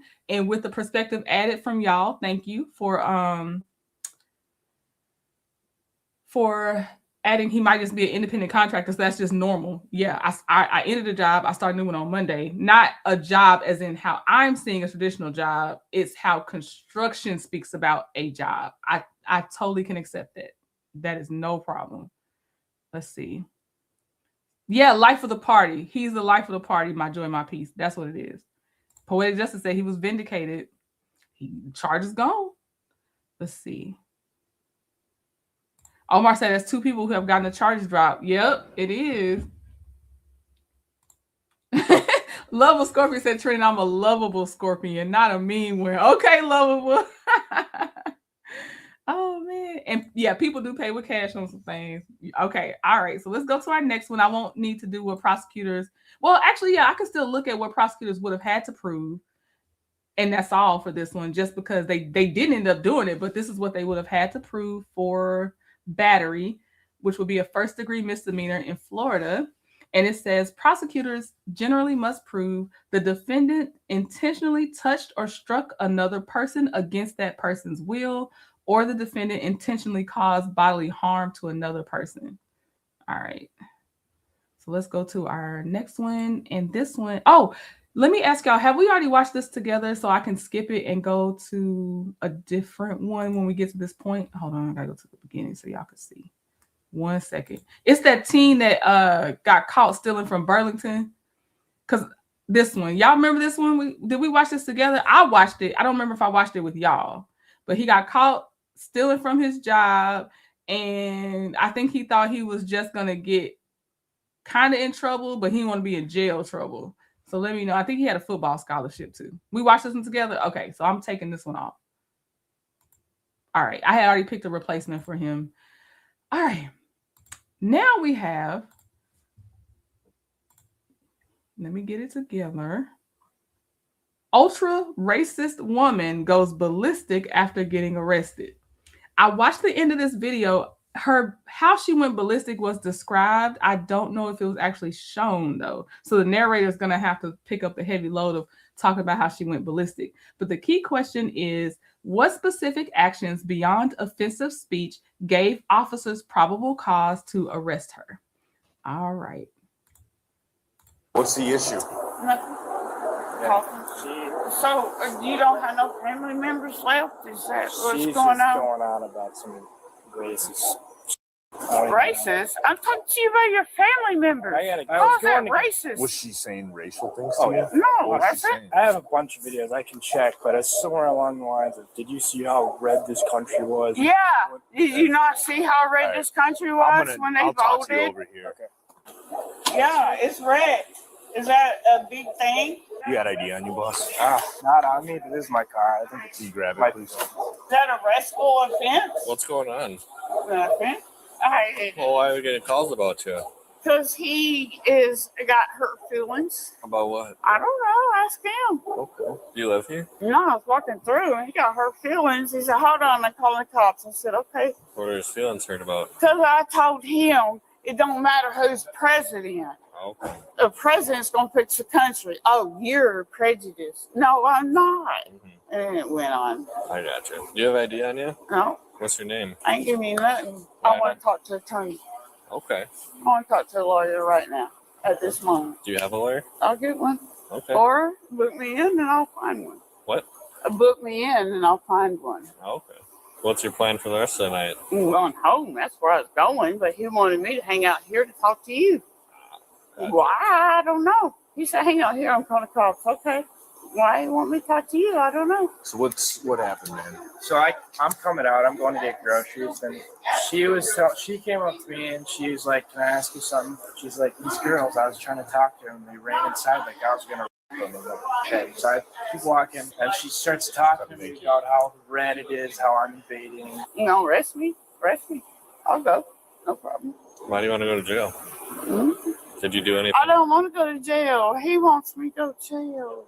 Did you do anything? Weirdo. Anything You physical? a weirdo. Did anything You physical? acting stupid. Ask me a real question, ignorant fool. Yeah, you've had quite a bit to drink tonight, haven't you? No, I haven't. I can smell it coming from No, I have had a drink, but what I'm saying is you asking stupid. Like President Trump said, you a Democrat. You acting stupid. Asking stupid. How you sound stupid saying somebody acting stupid? Lord. Let me see. I'm just trying to see if there was anything else we can add to our bingo squares. I thought we had an alcohol one, but I might have replaced them with our other suggestions for version 9. So we might not have an alcohol one on this one. Oh, how many drinks did you have? Was that one he kind of said? Would that go? Well, I'll take it if y'all say we can do how many drinks did you have was kind of close to what he said. Questions. I don't think Trump ever He said asked that. me over here to talk to you. I come over here to talk to you. I started taking videos and she's like, "No, I didn't say that." I take the phone down. She's like, yellow, just talking. She's like, "What are you alone in the country? Do you have your family?" That's like just absolute nonsense. What you trying to figure out, bro? Did anything physical happen between you guys? No, I don't like him. He's not 6. I'm not attracted to him. Did you so punch no. him? Punch him? Yeah. Did he punch me? That's what I'm trying to Why don't figure you go out. ask him? I'm asking you. Then I got to the point, I was like, "I'm trying to leave." And she's like, "In the car, I swear I won't do anything." I was like, "I don't want to touch the car." Do you want to pursue charges? No. Sure. I mean, what is the process? It'll be a ticket. Okay, then, yeah. Okay. That's good. He did. He touched me. Okay. He pushed me like this. He pushed you? Yeah. Did you push him? You know better. No, we didn't touch each other. Why are you acting stupid and asking stupid questions? Ma'am. Ignorant. Did you get a name on it? No, he's asking stupid. No, I'm not giving you an ID. Okay, so here's the thing. Then take me to jail. I'm not giving you an ID. Here, let me talk to you quick. I'm not giving you an ID. He asked me over. He talking stupid, called me a white crank. What the is a crank? Okay. Well, What the is a crank? I have no idea. Ask but him.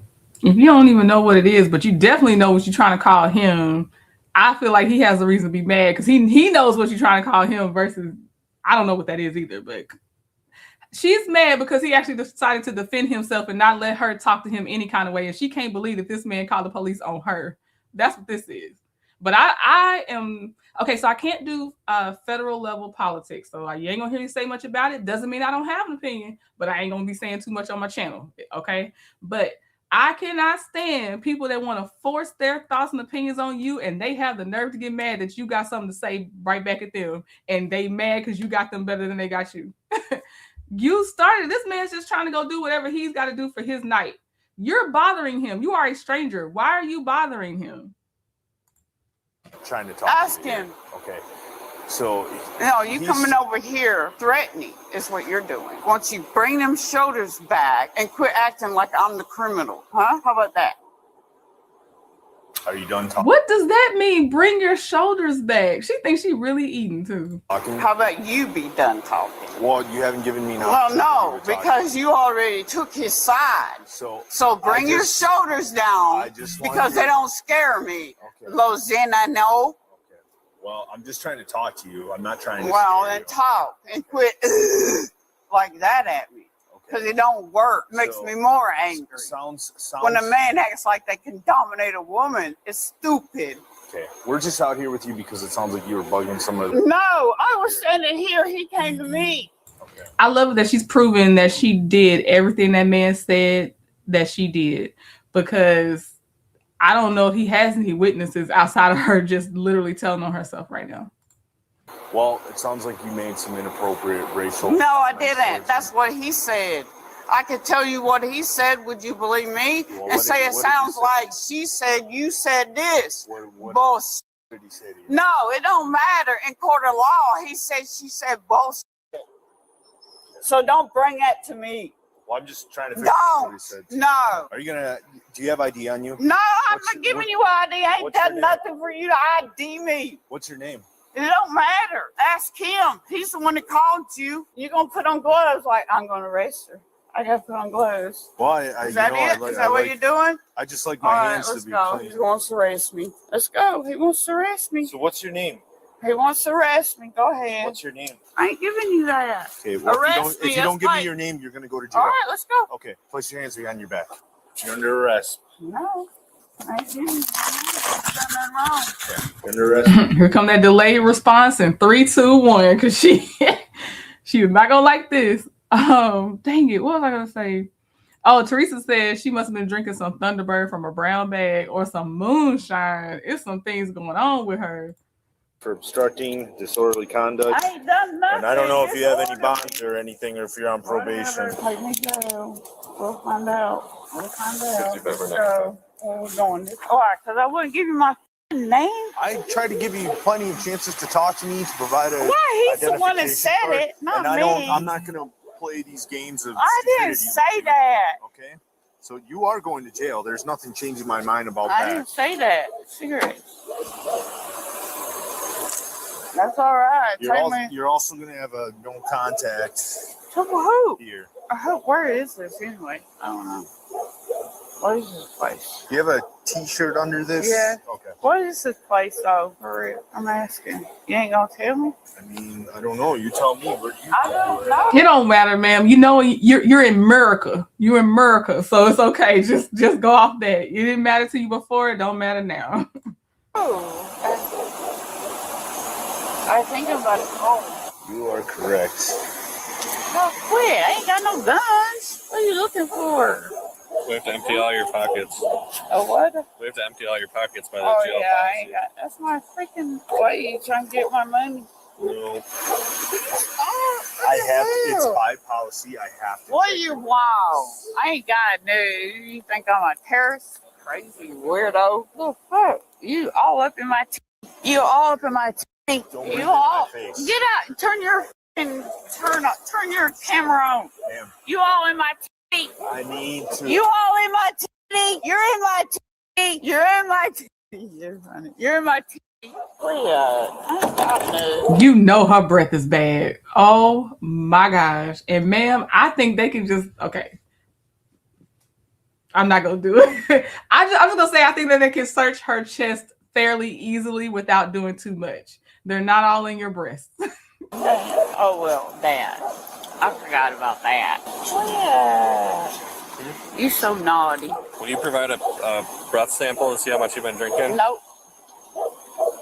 All right. Y'all gotta get my lawyer. I want a lawyer. Who's your lawyer? Now, I want a lawyer. Who's your lawyer? I'll call. Oh, yeah, you getting done having me? All right, have a seat back there.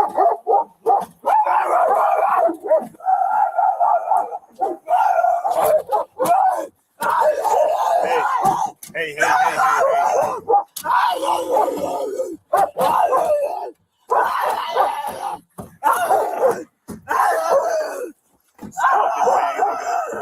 Stop doing that, please.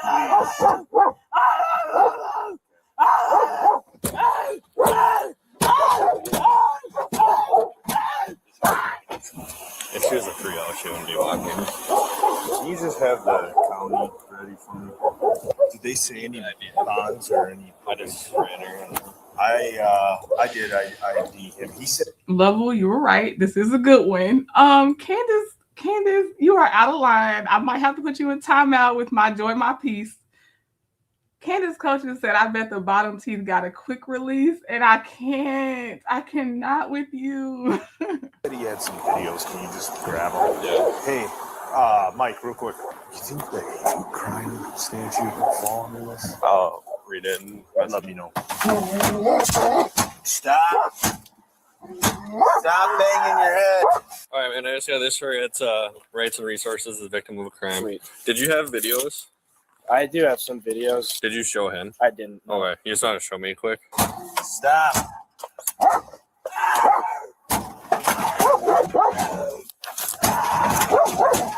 Stop banging your head.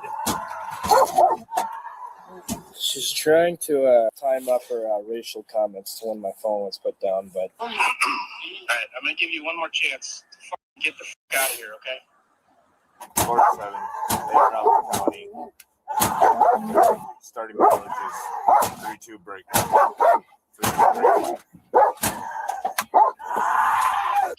And I put the phone down, and she just made racial comments. But I would have gotten in the car, but she was making it seem like she's gonna kick it or something.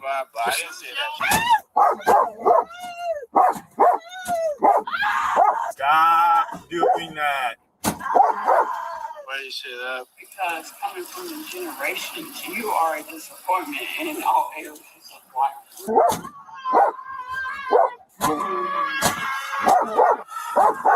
Bam! Bam! Stop doing that!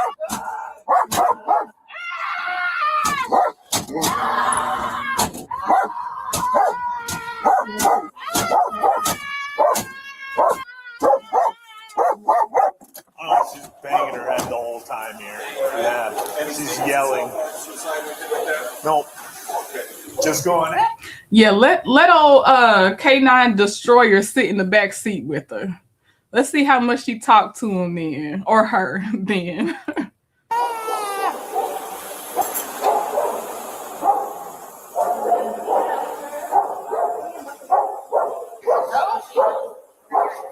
There is a pervasive belief out there.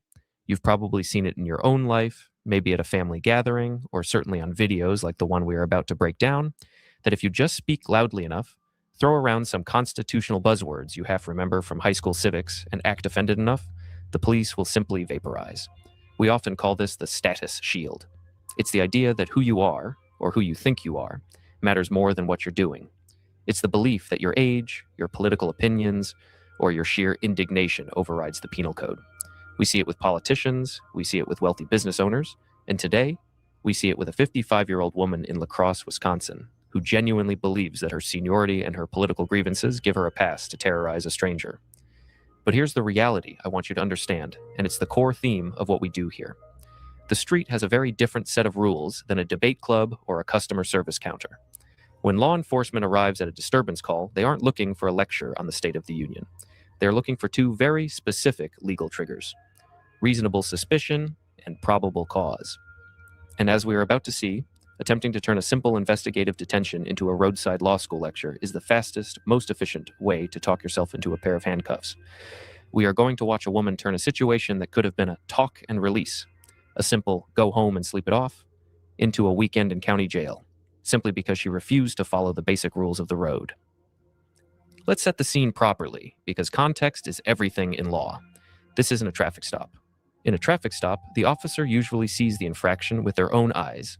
They saw the speeding, they saw the swerving, they saw the broken taillight. That gives them immediate power. But this is a disturbance call at an apartment complex. That changes the legal texture of the encounter completely. When officers roll up to a scene like this, they are walking into a mystery. They don't know who is right, who is wrong, or who is lying. Dispatch has just told them, there's a woman shouting, threatening people, and making racist remarks. That's all they have. So when the officers arrive, their first legal objective isn't to arrest anyone. It's to hit the pause button. In legal terms, this is called an investigative detention. Okay, I didn't want to interrupt him mid-sentence. I feel like that was a good stop for just a good pause. Leia's grandma, thank you for the super chat. Said, Trini, get your favorite drink today. Okay, I sure will. It's going to involve. Right now, one of my favorite drinks is at Sonic. And it's called a something. It's got whipped cream in it. Or a Sonic's cream if it's not whipped cream. And it's a little pink drink. It's like a pink flamingo or something that it's called. So that's what I'm going to get today. Thank you very much. I have been craving one of those too. So thank you. I appreciate it. Or a Terry stop. Think of it like a mandatory timeout in a sports game. The police have the authority to freeze the scene, separate the parties, and figure out if a crime has actually occurred. To do that effectively, they need to know the players involved. They need to know who is who. This is where our subject makes her first catastrophic strategic error. The officer approaches her and asks a simple, open-ended question. What's the issue? This is an invitation. He is giving her the chance to control the narrative. He is giving her the floor to say, Officer, this man was bothering me, or we just had a disagreement about politics. If she says that, calmness prevails, and she probably goes home.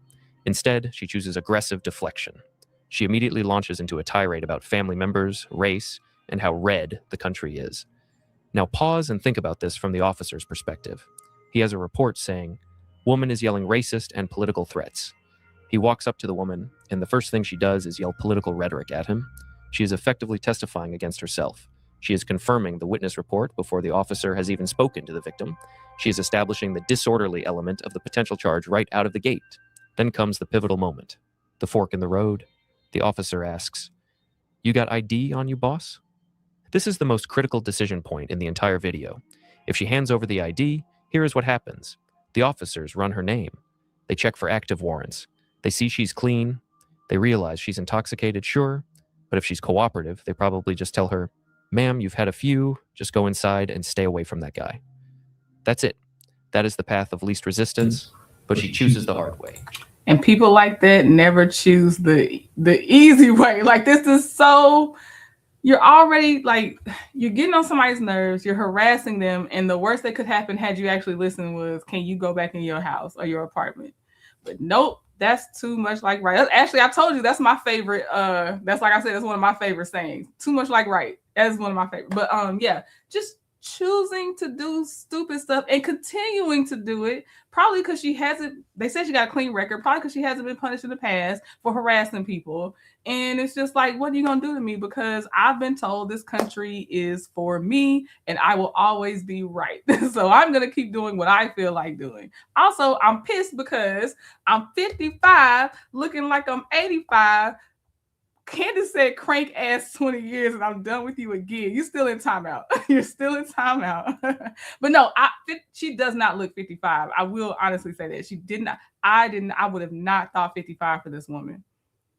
Because this Auntie Natty talking about she's 70 something. Auntie Natty, I thought you were closer to 55. So yeah, ain't no way she looked 55 to me. All right. Thank you for the super chat, Auntie Natty. Said just for being you. I'm gonna try to let y'all know what I end up using the super chat song, because I do feel I do like to share that. So thank you very much, Auntie Natty. I will say last month, if you did super chats, it mostly probably went to me getting my locks. That's probably one of the main things it went to. So, thank you for that. I appreciate it. Gwen gifted a Trinity Tribe membership. And Sweet Tea, I don't know if I said out loud, but when you got your gift of the Trinity Tribe membership, congratulations, because I saw you in the chat. Let me see if I still have my. Okay, I was trying to see who is this one going to for Gwen's gifting a membership. Then Leia's grandma, thank you for being a member for 30 months. Leia's grandma said, "Rocking till the wheels fall off." You're one of my faves, Trinity. Thank you. Thank you. Yeah, Leia's grandma and I have some others I know I'm gonna forget to say, but Miss Lady One and her daughter and some of my other trendies, Justine Battle, they got to come to my paint sip, and I was so happy to meet y'all in person. Well, I met some of y'all in person on the cruise. I was happy to see y'all as something that was just for us too. I hope to one day do it again. I got demonetized the last time I had that one, so it was a lot of out-of-pocket payments that I'm still kind of trying to get right with. So we'll see if I can do it in 2027, hopefully, because we never know. I maybe could have one in 2027. All right. Thank you, my joy, my peace. Okay, who did it go to? Who got the Trendy Tribe membership? I'll hit play while y'all tell me. She refuses. Not on me, but this is my car. Then she asks, is that a restful offense? Seemingly meaning arrestable offense. This reveals her mindset perfectly. She is trying to calculate exactly how much she can obstruct the police without actually going to jail. She wants to toe the line. She wants to be difficult, but not too difficult. The problem is, she doesn't know where the legal line is actually drawn. She thinks the line is physical violence. She thinks as long as she doesn't punch anyone, she doesn't have to identify herself. She is wrong. The officer tries to explain. He asks, why are we getting calls about you? He's trying to bridge the gap, trying to get her to understand that she is the subject of an investigation, but she doubles down. She claims the victim just has hurt feelings because of her political views. And then she plays the card we see in so many of these videos, the card that everyone thinks is a magic spell. She screams, I ain't giving you nothing. I want to talk to attorney. Let's stop here and really dig into this, because this is one of the most dangerous misconceptions in American life. You have a right to an attorney. Absolutely. It is enshrined in the Constitution. But you cannot call a timeout in the middle of a street-level investigation to wait for a lawyer to arrive. That is not how the Sixth Amendment or Miranda rights work. The right to counsel under Miranda generally kicks in during custodial interrogation. That phrase is specific.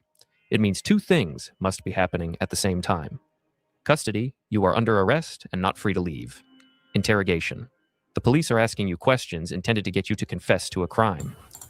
I want to stop here because, again, all these videos are credited in my description box. This is Bodycam Justice Reports. Looks like I'm already subscribed to them. I'm gonna have to be more intentional about seeing what other videos they have.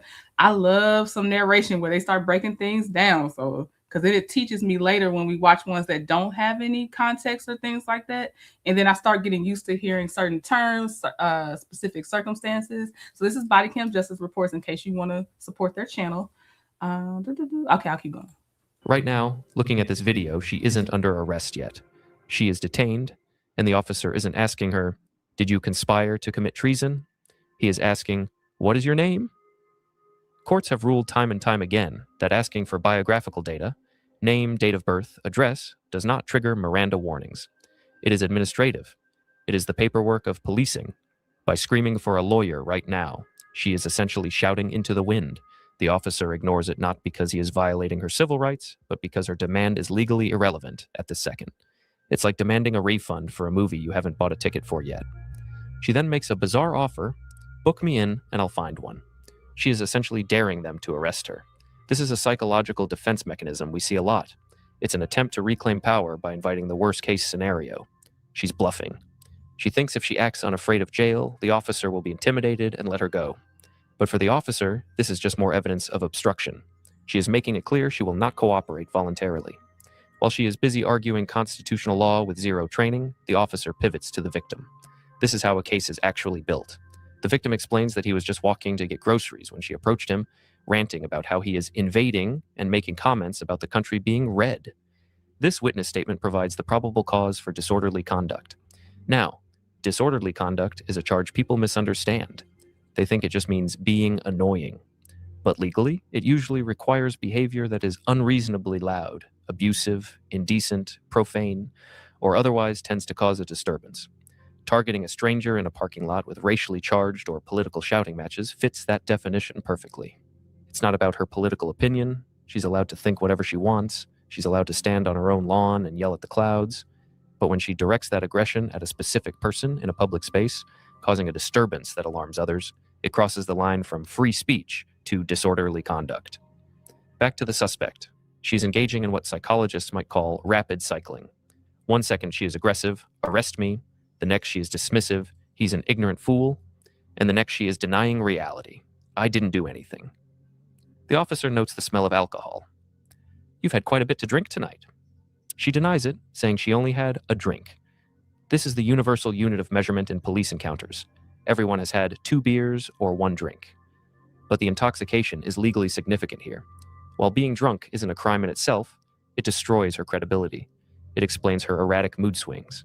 And crucially, it removes the officer's ability to give her the benefit of the doubt. If she were sober, the officer might think, okay, she's just having a bad day, let's reason with her. But because she is intoxicated, he knows he cannot reason with her. He cannot release her on her own recognizance right this second because she is a potential danger to the public peace. Thank you, narrator. She is a potential danger to the public peace. I agree. I totally agree. Leslie done came out here and said, buy you another one on me. Thank you, Leslie. Thank you. Thank you. If I get a different drink, I'll tell you about that one too. Because I have a few little drinks. And my favorites, they always end up getting some kind of cream added to them. But yes, I will get one on you as well. I thank you. So that'll be my second treat. So let's see. End of June, I'm getting one. Then I'll get another one in July. Some kind of nice drink I like, but I appreciate that. Thank you very, very much. I appreciate your support. Pop it out.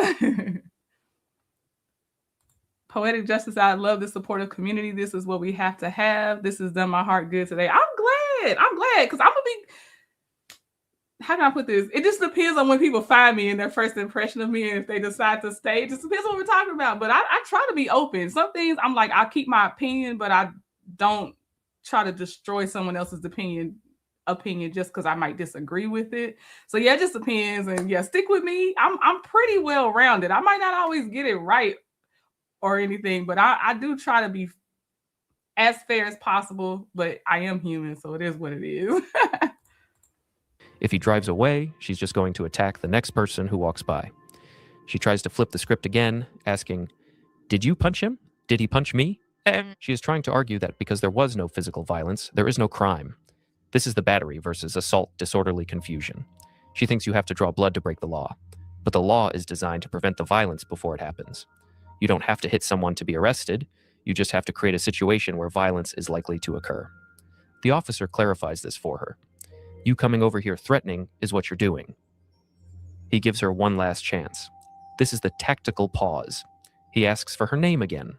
He explicitly warns her, if you don't give me your name, you're going to go to jail. This warning is legally required in many obstruction statutes. The suspect has to know that their refusal is the specific cause of the arrest. He is telling her, point blank, that the handcuffs are coming out not because of the shouting, but because of the refusal to ID. She replies, I ain't giving you that. And that is the sound of the steel trap snapping shut. The investigation ends. The administration begins. She is arrested for obstructing, refusing to ID, and disorderly conduct, the yelling. And now, watch what happens to her demeanor once the physical arrest begins. I done nothing. This is the cognitive dissonance of the entitled detainee. She genuinely believes that because she didn't throw a punch, she is innocent. She doesn't view her verbal abuse, her intimidation, or her refusal to follow lawful orders as doing something. In her mind, she is the victim. Then comes the search. Officers have to empty your pockets before you go into the squad car. This is non-negotiable policy. It's for officer safety, checking for knives or guns, and to prevent contraband from entering the jail. As the officer searches her, she starts screaming. You all up in my tits! She calls him a pervert. She accuses him of being naughty. This is a tactic, a desperate, ugly tactic. She is trying to sexualize the search to make the officers uncomfortable, hoping they will back off or hesitate. It's an attempt to create a liability fear in the officer's mind. But these officers are pros. Notice how the officer handles it? He doesn't get angry, he doesn't stop, he simply narrates what he is doing, turning the camera on. He relies on the body cam to protect him from her false accusations. He knows the video will show a standard back of the hand pat down, not the assault she is screaming about. Once she is placed in the squad car, the situation shifts from argumentative to genuinely bizarre. She starts interacting with the police K9, Rock, who is in the back. She starts barking. Oh, I nicknamed Rock Destroyer because there was a K9 one time named Destroyer, and I was like, that's right, Destroyer of lies, futures, everything. So now every K9 I see, if I don't know their name, I'm calling them Destroyer. But okay, so the K9's name was Rock. Okay. I'm gonna double back real fast with this Sixth Amendment part, because I do see every time when someone's asking for their attorney and they don't say, like, some of them will say, I'm just gonna stop till I can have my attorney. I get that makes sense. I feel like they know what's going on. But when they say you can't arrest me without my attorney, or I want my attorney here right now, that's not how it works. So thank you, Bodycam Justice Report, for breaking it down. I love the analogy. They said it's like asking for a refund before you even, where they say you were? Oh, before you bought the ticket for the movie. It's like asking for a refund for your ticket, but before you even bought the ticket, you're saying you want a refund. So yeah, and they said they used a very specific phrase, custodial interrogation. So you have to be in custody and you have to be being interrogated at that moment for your attorney to be present. But I still think that's also when, like, mostly when they actually have you in a formal interrogation setting, your attorney can be present. But if you just say you don't want to talk right now after they read you your Miranda rights, you're still going to be booked. You're going to be sitting somewhere. And if they still want to ask you questions, then your attorney can come for that part. But it does not prevent you from getting the risk jury and going to sit in jail. It's just that they are not supposed to continue asking you questions. There's a phrase I just lost that can be used against you. They cannot ask you that after you have invoked your right to remain silent and you do want an attorney.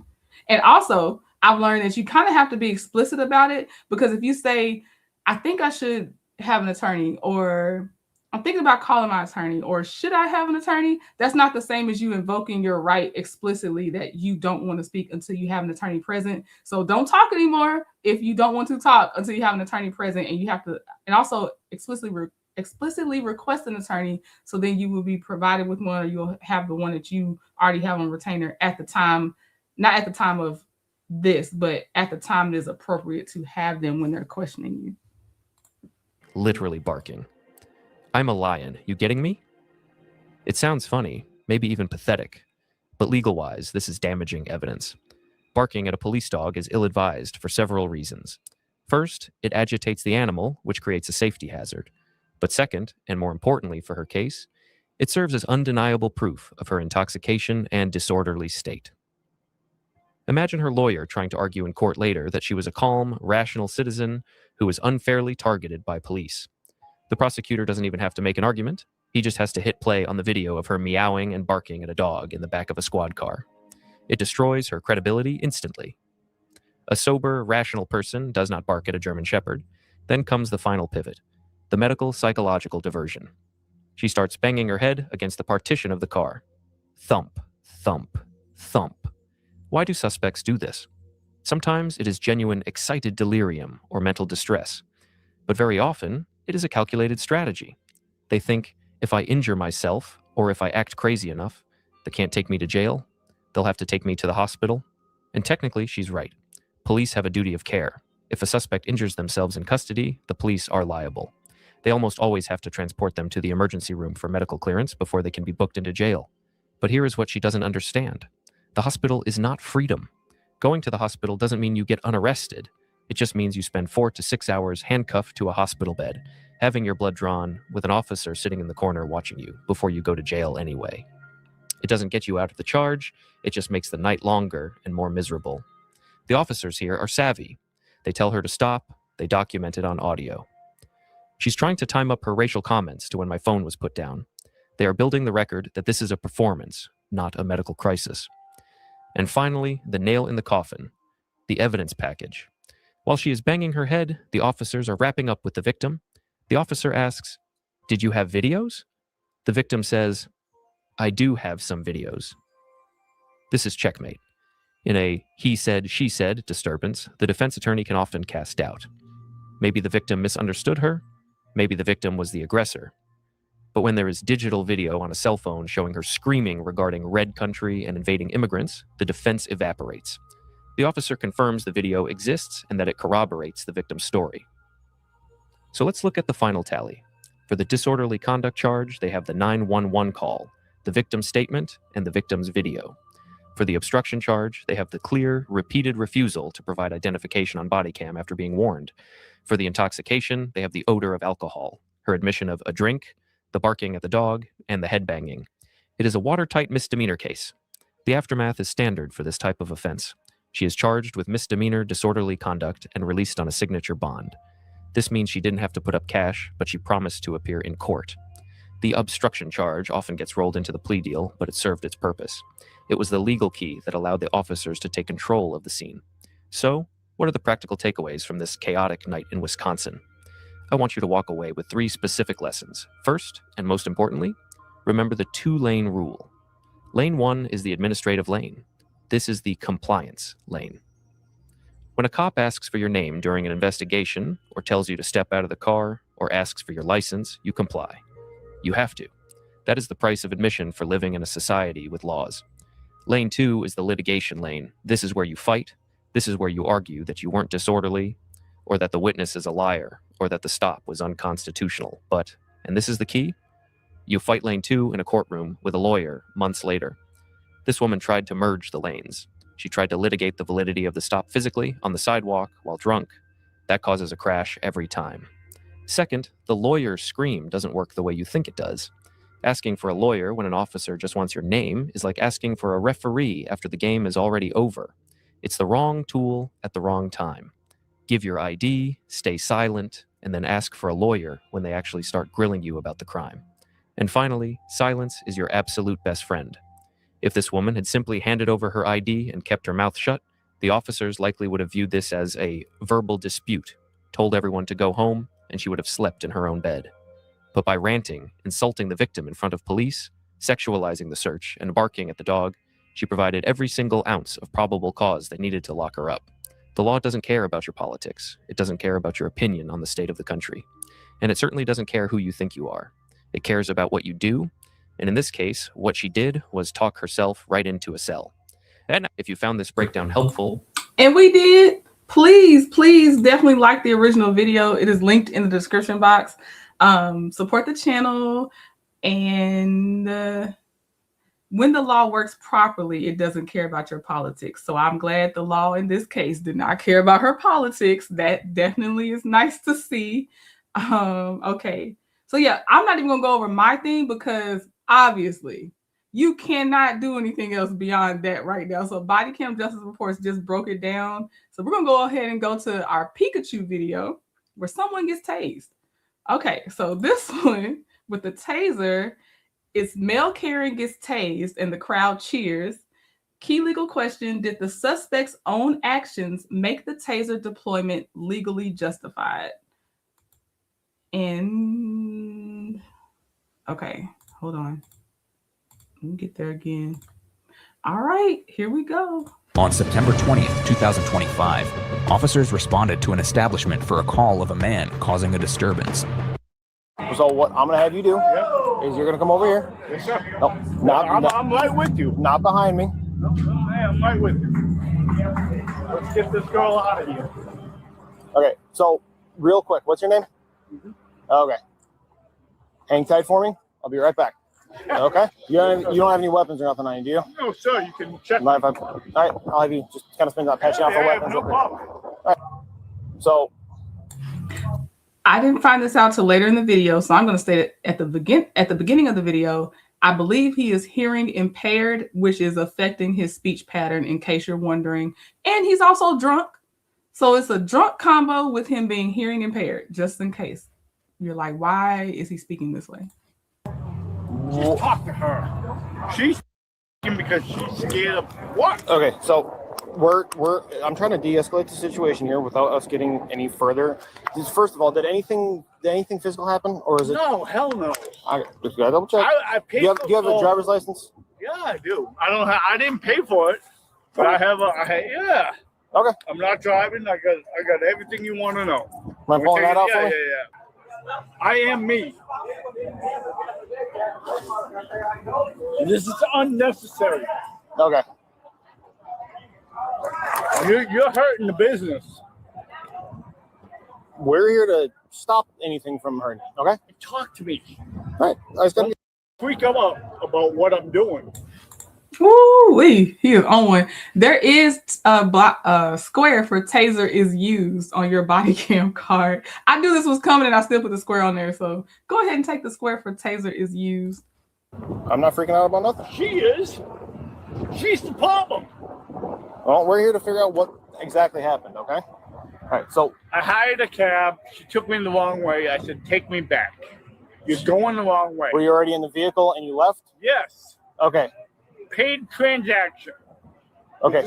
From a friend. Just because she's going the wrong way is the way you would go, she has to follow her. We don't go to Port Charles to go North Inglewood.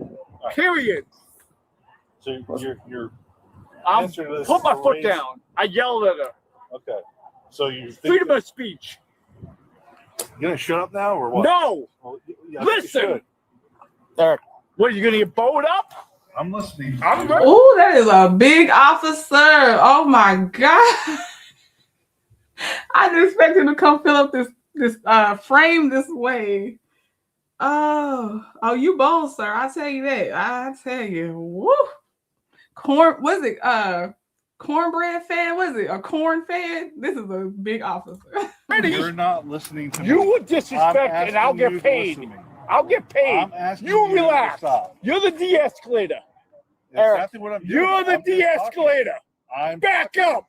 I'm talking to you, and I need you to calm down. Then back up, and I'll talk to you. But you don't push on me. I didn't touch you. I haven't touched you. Then back up. I don't need to. You need to stop. Okay.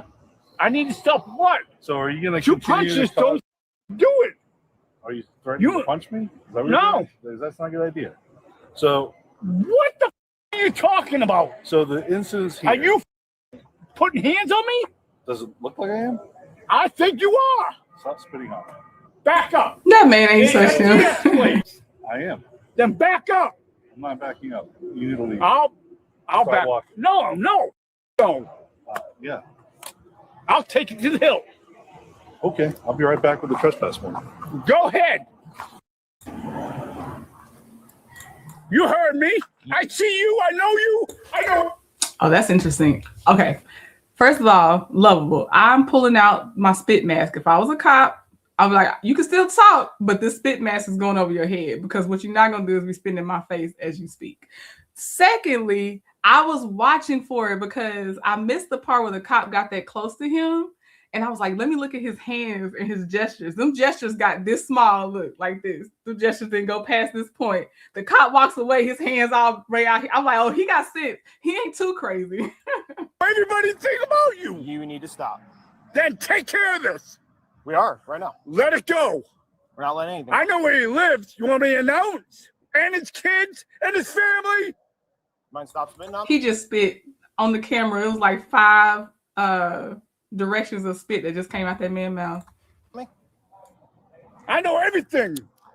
You with the right one. Get out of here. You need to stop looking at her. Okay? This is the catalyst. You know who I am. This is the first time I've ever met you. I'm walking out. Stop me. Nope. As of right now, hey. Hey. Put hands on me. Put hands on me. Put hands on me. He's obviously causing a disturbance here. Would you like him trespass from your property? You can drop it at a later date, but for now, I don't think he needs to be here. No, he doesn't need to be here. So, See, he needs to go. Tank. well, the problem is I can't just arrest him because he's intoxicated. It's yes or no. Do you want him trespassed? You hemming and hawing, but the police are here probably because somebody called them. Do you want him trespassed? I don't know why they start doing this once the police actually get there to handle what they were called to do. He's got to be causing a huge disturbance, which he's not there yet. So that's why I'm asking if you want him trespassed. I can then fill out a form. See? Stop. Stop. They don't Put hands on. Stop. You putting hands on me? Stop. Watch You need me to stop. roll you. You need to stop. I am a man. You're a man, yes. Back up. You want him trespassed? Okay. You are now trespassed from this place. We're going to file. No, I need to hear from the owner. He just told me In right now. paper. In paper. Yep. In paper. Okay. Go over here. We're No. going to give you trespass. Fuck We're going over here. You're being trespassed. Don't touch You're me. being trespassed. You see that? You're being trespassed. You want this to go easy or soft? Come on, sir. One more I'm time. telling I you. listen. You better listen. I'm telling you to go over there right now. You're being trespassed. Do you For what? understand? They just told me to trespass you. You're For being what? trespassed. Exactly what you're doing right now, causing a disturbance. Now, let's And go, I please. respect that. All right, now let's go. Don't put hands on me, or you're gonna Over there now. You need to stop. You better get like 3 of you. I'm not going to need 3 of them. Trust me. So let's go. You will. Come on, Eric. Eric, let's go. Come on. Go I'm over to the asking car. you to be nice. I am being nice. I'm Now gonna put get you over to the down. car. You'll never get up. You'll never. Taser. Get over What? there. Let's Get over validate. there now. Let's Get over validate. there now. Don't stop. I'll take you. Right now, you're going to get tased. Get over there now. You're going to get tased.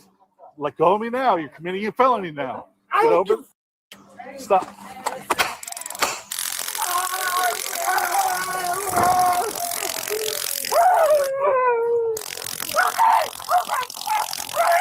Hands behind your back now. Hands behind your back. Behind your back. Hands behind your back now. Hands behind your back. Hands behind your back now.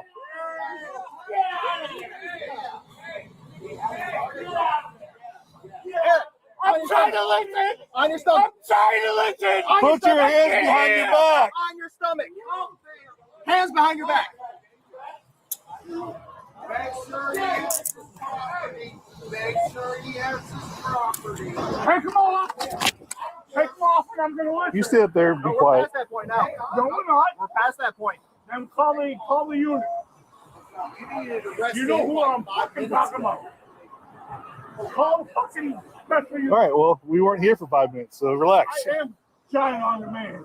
All right, go ahead and stand up, please. Get up to your knees. Hold me up. Hold me up. Hold me up, please. To your knees. I lived through everything. Central 100. Call my Go to the ambulance to our liaison. location, please. This is the validation. I'll never go to jail.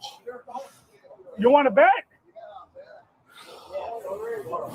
It didn't have to go this way. Okay, now I heard the crowd cheer Lovable, but I hear them talking to him now about going to jail. So he yelling back at the crowd. Because sometimes I thought he was talking to the cops. I'm like, the cop didn't even say nothing to you, but he been arguing back and forth with this crowd. I just heard them say something to him, and he answered them back. Call my liaisons. I'll get the feds over you. I didn't wish you would be in that. This could have de-escalated. Pick that up, please. Please pick that up. Yeah, we're willing to submit, sir. No. Just a minute. Focus. Take some deep breaths, all right? Jonathan. You good? We're good. Hey, you guys fucked up because now. You fucked up, bud. What? You did. You did. How? Stop. How? Stop. How? Just go I sit got down, man. you. I'll Come on. see you in person. We're going this way. We're going this way, sir. We're going this way. Pick that up. We will in a 1 minute. minute. It's not going anywhere.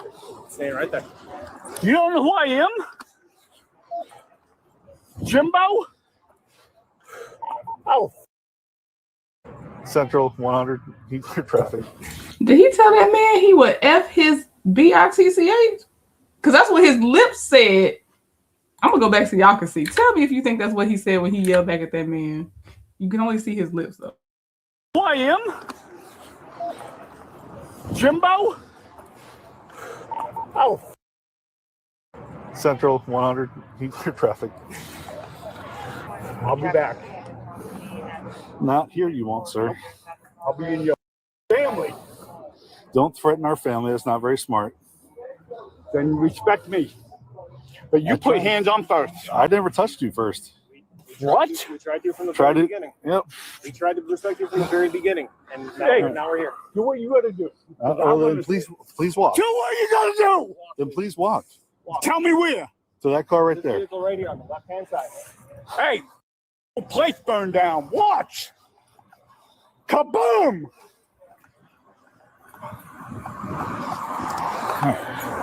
Taxi, you are so. 31, go ahead. I got you. We gotta take those out. You get the removal. Yeah. You, but I'm gonna personally you. I know everybody. Hey. Just advising I know who I am. Phone was to be confirmed from Sarasota County. If you can advise any damages. See what it took to take me down? Nothing. I'm standing. Nothing. That's a fair point, Omar. Was that a terroristic threat? I'll come blow this place up, kaboom, or however he said it.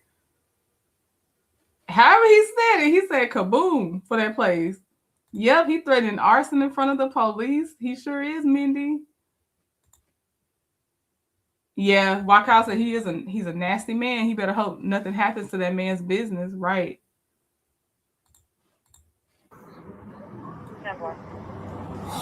Looks like an email's coming here to check you out. Yeah. I have to. Save your life. You don't respect me. Respect goes forward and go backwards. I would respect you for your service. You treat me like shit. No, sir, I did not. You just came out acting like that. Nobody was doing anything to you. Looked like he was trying to get into that little open air bar. I mean, he seemed already like he intoxicated. I don't know. He was mad at a woman for driving away. He didn't think that she should have been driving. That's what I call it. It was so much he was fussing and yelling about. But it was something about a woman and the way she was driving. I don't even know if he knew this woman or not. But it seemed like he was already a patron of this bar, or he already came intoxicated, because it's definitely alcohol involved in this. Hear nothing. Why? Because I'm yelling? Yeah. Yeah. Started talking to you and started asking. No, you told me what I had to do. Right. No, you broke the law right there. No. Right there. We did not break the law. We told you had to leave. We told you you were trespassed. Yeah. I'm gonna walk from everything. Okay. You still I'm not disrespectful you. I'm letting get you the out of it. You are the cause of me getting out of there. De-escalate. Get your sergeant. Where's your sergeant? I want your lieutenant. How you see? I hate that he's yelling at the cop to de-escalate the situation, but he's the only one that's escalating the situation. The situation actually would have been pretty calm if he wasn't acting the way he was acting. And the cop did not incite him or do any of that. Like, sometimes cops, obviously, just like anything a human can do, there's gonna be some people that will escalate something on purpose, but the only one escalating this on purpose is him. He can't. What do you want him to de-escalate you? They need to tase you again, because you're the only one escalating the situation. So in order to de-escalate it, you need to get tased again or be put in a wrap or something. I don't know, because there's nobody else making this worse but him. He's not here. Get him! Nope. Yeah, I have that right. No, guess what? They're not working today. It's Saturday. Well, then that eases my court case. You just, hey, I didn't disrespect you. Yep, you didn't give me the ultimate. Hey, you didn't give me my proper due. Yes, I did. Stickers on you. We're gonna lift up your shirt. I walked towards him, but I was trying to Now, talk to him. court case, Absolutely. you have to provide me upper. Thank you, Wakao. Thank you. Wakao said, so this is the situation. When he called a cab, he didn't like the way the woman was driving. So he said, take me back. And when she did, I think she called the cops for the way he was acting, or the business called because of the way he was acting. Thank you, Wakao. Stop it, you lose. No. You are conversing in a normal tone and manner. I know the right. Right there. You don't got to scream. He's not listening. You got this on camera? Yep. All three of them have it on camera. Good. And all cameras here. So your charges are disorderly intox, trespass after warning. Where? I didn't get one. Yes, I did. I got told. I didn't get warned. I got told. I had to leave. No trespass. I'll take you to court and I'll eat them up. You even said no. I'll eat them up. Okay. Catch it, you hear me? Boy. That's all I got. You're And resisting arrest. For what? You didn't tell me I was under arrest. Eat you. I will eat you up in court. Every thing to the letter of the law. Okay. Maybe when you sober up, you'll be a better person. No, I have a lawyer. That's the truth. I believe him. Cop said maybe when you sober up, you'll become a better person. He said, no, I never will. I believe that. Lawyer will destroy you and everything. Hey, you are going to become what you... What you dislike is who you're going to become. Was charged with disorderly intoxication, trespass after warning, and resisting arrest. All right, let's look at what prosecutors will have to prove for hit. Oh no! Oh heck! Hold on. I'll just let it go. I'm not gonna try to pull it back up for this one. We're almost done. This is the last one, but I was gonna try to pull up what prosecutors will have to prove, but that's the tab I accidentally closed instead of unsplitting the tab again. So this is the last one. On January 17th. Sorry, this last one. Job interview gone wrong. This man, all I saw was a man with his belly out on the ground in a neon polo shirt. So we'll watch it together to see what happens.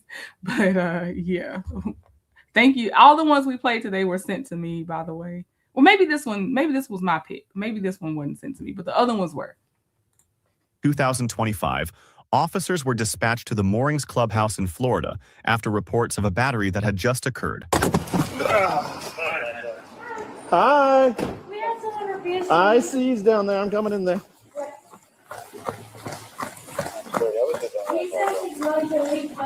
Too late.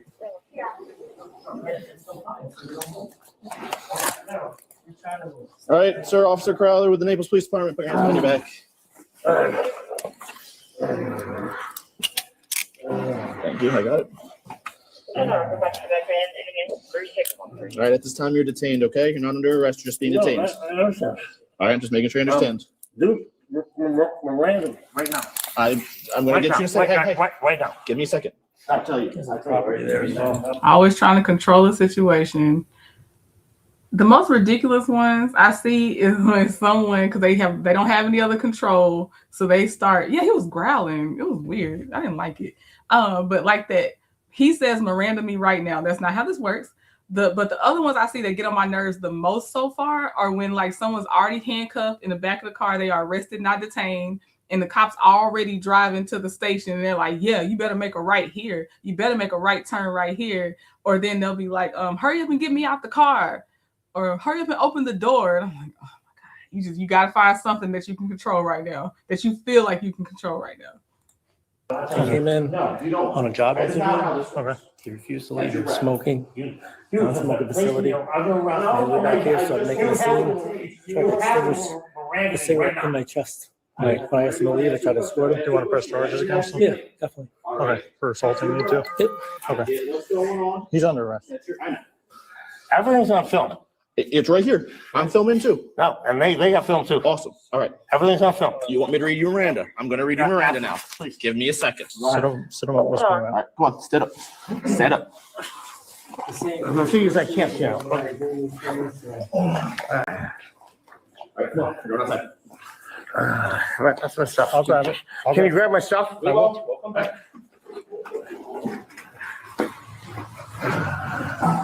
Back here, sir. You good? No, put him in your car.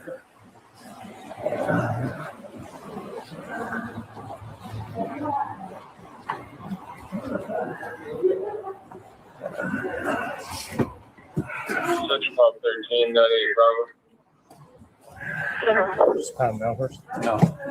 Just any weapons on anything that can stick in your hook me? No. I don't know what. I don't think you got my wallet. You want to check? I have nothing. Number 6224.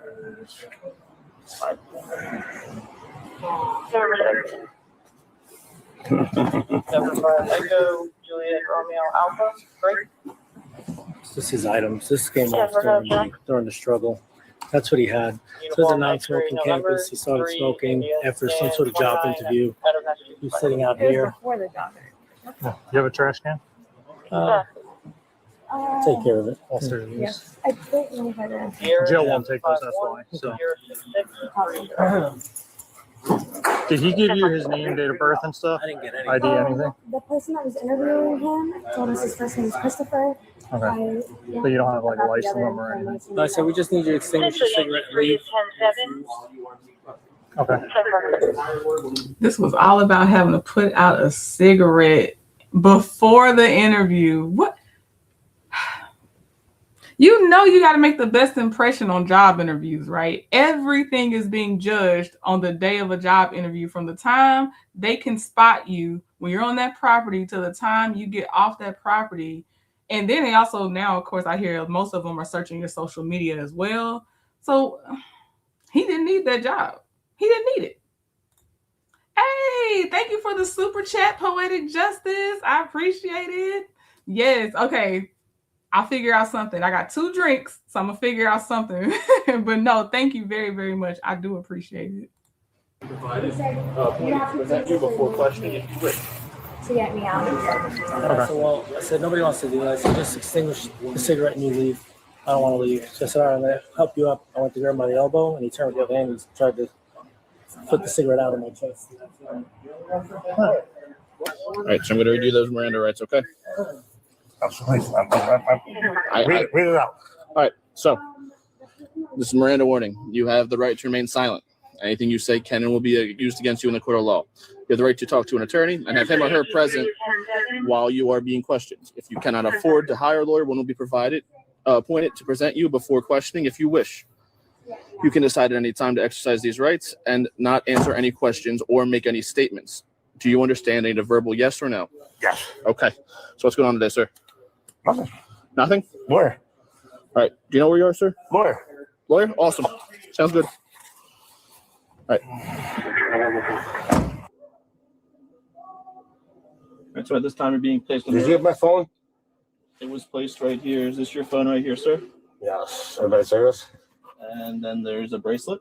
Yeah, the bracelet broke. So they're going to take that. All right. So I'll tell you right now, at this time, you're being placed under arrest for battery. All right. And battery? And trespass after warning. Battery. Yes. Battery. Who? He battered me. I didn't. He put his hands on me first. I mean, not. You want to charge me, charge me. That's what lawyers are for. Lawyers will figure it out. All right. Solitaire. No, that is diabolical. Candace said trying to put a cigarette out on someone is diabolical. That is, wow. He's the only smart one that's actually possibly not going to talk because he just says attorney and that's it. I sure want to know though. Yeah. The thing is, it's all on tape. That's the beautiful thing about today's world. You know, I didn't bother anybody. I'm sitting there not bothering. Yeah, I mean, he put a cigarette on him, but he put his hands on me first.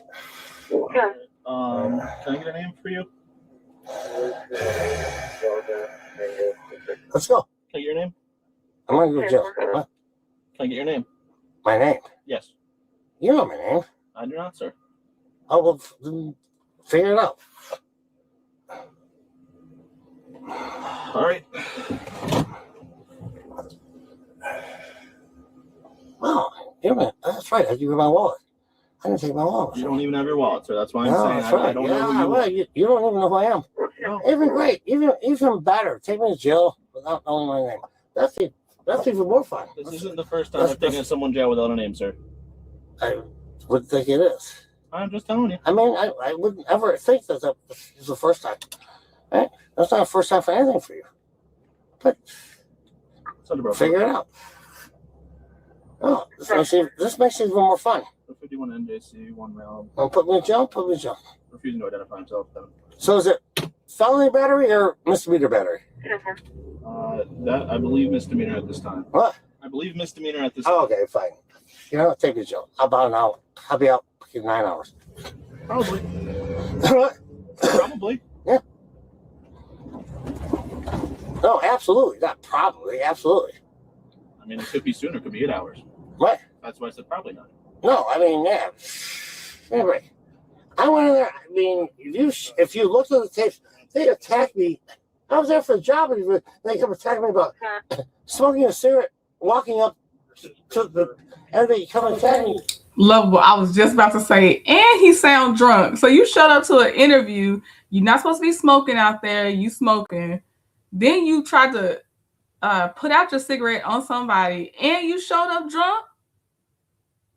I want to know what position he was applying for as well. Whoever asked that question, what job was he going for? I want to know. Because even the attire he's showing up in for a job interview, I'm a little confusion there as well.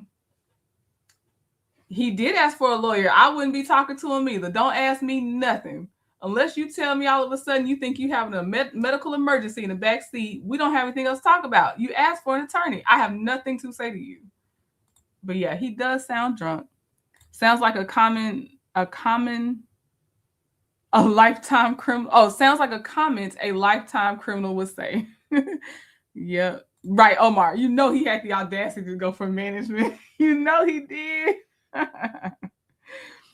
Akudo said this sounds like something he had to do but didn't want to do. Oh, I wonder if it's like had to do because a significant other said you better get out there and get a job, or had to do because it's some part of like public assistance requirement. You know, I want to know where did the mandatory part come from, because he definitely went in there sabotaging this for sure. 20 minutes later, you know, I'm like, you can't smoke on our campus, and they berate me and belittle me for smoking. I'm not a Democrat, okay? You want to be a Democrat? Be a Democrat. I'm a Republican, strong, hard, red Republican, all right? And they want to after me. I didn't set out this morning to do this, okay? But when people, my problem is when people with me. So you have to understand that there's a retirement community where a lot of them suffer from lung issues and heart issues, where the cigarette smoke will affect them in a different manner. So it's a smoke-free campus. I understand it, but I was sitting there for like 20 minutes before she approached me. And I smelled like smoke, so she came and approached me and told me I can't smoke on our campus. She doesn't have any evidence that I had. I mean, and she attacked me for something that I hadn't done yet. Okay? So you weren't smoking? Not at the time that she approached me when she first. I wonder, can the cop still use any of this? Because he already said he wanted an attorney. The cop stopped talking to him because he asked for an attorney. Now they're talking again, but the cop did not establish. So do you want to talk to me without an attorney? At least I didn't hear that question being asked. And I hear most police have to reestablish, or they do make sure they reestablish. So now you do want to talk to me, and you understand you're talking to me without your attorney present. So this might be a conversation. Don't know if any of it can be used though. There was something. Oh, was it Forever TRL that said it? Let me see. Yes, she said this is like a less invasive FaceTime call. I like that. That's exactly what this is. I'm the person that, now I don't do this in real life. If we're watching a movie together in real life, I don't pause and talk. But you know how they talk about people that like they've seen something, they want to see it with you, but then they pause the movie and they start talking to you. That's exactly what this is. If you can take that, if that's not your thing, it's not going to work over here. But yes, we pause, talk, interact with each other, and it is like a group FaceTime. Approached me, okay? So then you pulled one out and started smoking? Oh, when she went, well, absolutely. All right. Absolutely. I mean, she told me, they attacked me, they told me, so to show them, I lit one up, okay? Absolutely, 100%. I was gonna say, 'cause I saw a lit one. What? I saw a lit one. No, I put it on his chest. Okay. Absolutely. No doubt. I mean. And then did they grab you, hit you? No, he already put his hands on me. Before I put the cigarette out, he put his hands on me, okay? I hadn't even smoked. I just told them, no, okay, I understand your policy. I won't do it. And they want to keep coming after me. It's all on tape. And they want to keep coming after me. I was there for a job interview. And they come after me and they start attacking me. And the guy puts his hands on me. Yeah. Then I lit one up and the guy comes out, the head of security comes out. I put a cigarette out on his chest. Absolutely. I'm ex-military. Give me a break. You want a bullet? He said absolutely. He probably said it earlier too, because I saw you say there it is. But he said absolutely, I put it out on his chest and making an excuse for doing it. Maybe bully somebody else. Okay? Bully somebody else. Seriously. I'm the wrong guy, okay? Oh, please. I hope he's not about to spit. I don't like that sound. Akuudo said he's offering up information without solicit by cop. Okay. Sergeant Curtis, he did say something about people are their own worst witnesses. So right now, I guess he's being the worst witness against himself. And it's not about if he's still being asked questions or not. I hear you. I get that makes sense. I'm not a bad guy. I don't think you are. I mean, I was trying to help you. It's going to be all on film. They attacked me, okay? I wasn't bothering anybody.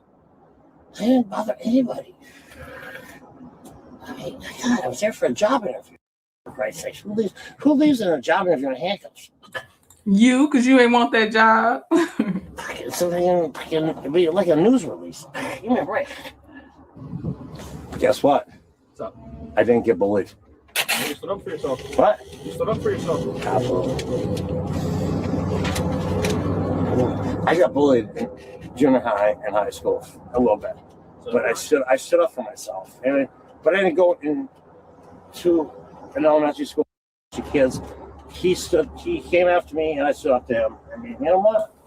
And this is what they say: the stuff that happens to you in your developmental years, it really much shapes you on how you about to be as a person. Because he said, junior high and high school. How many years have you been out of junior high and high school? And he's a veteran. Take that free therapy and get your life together, because now you are a bully. If you are putting a cigarette out on someone, you are a bully. I don't know if you haven't realized this yet. I don't know, but you are. I stood up to the bully. You know what? I got it. He was charged with battery and trespassing after refusing to leave the property when ordered by staff. Share your thoughts in the comments below, and don't forget to like and subscribe.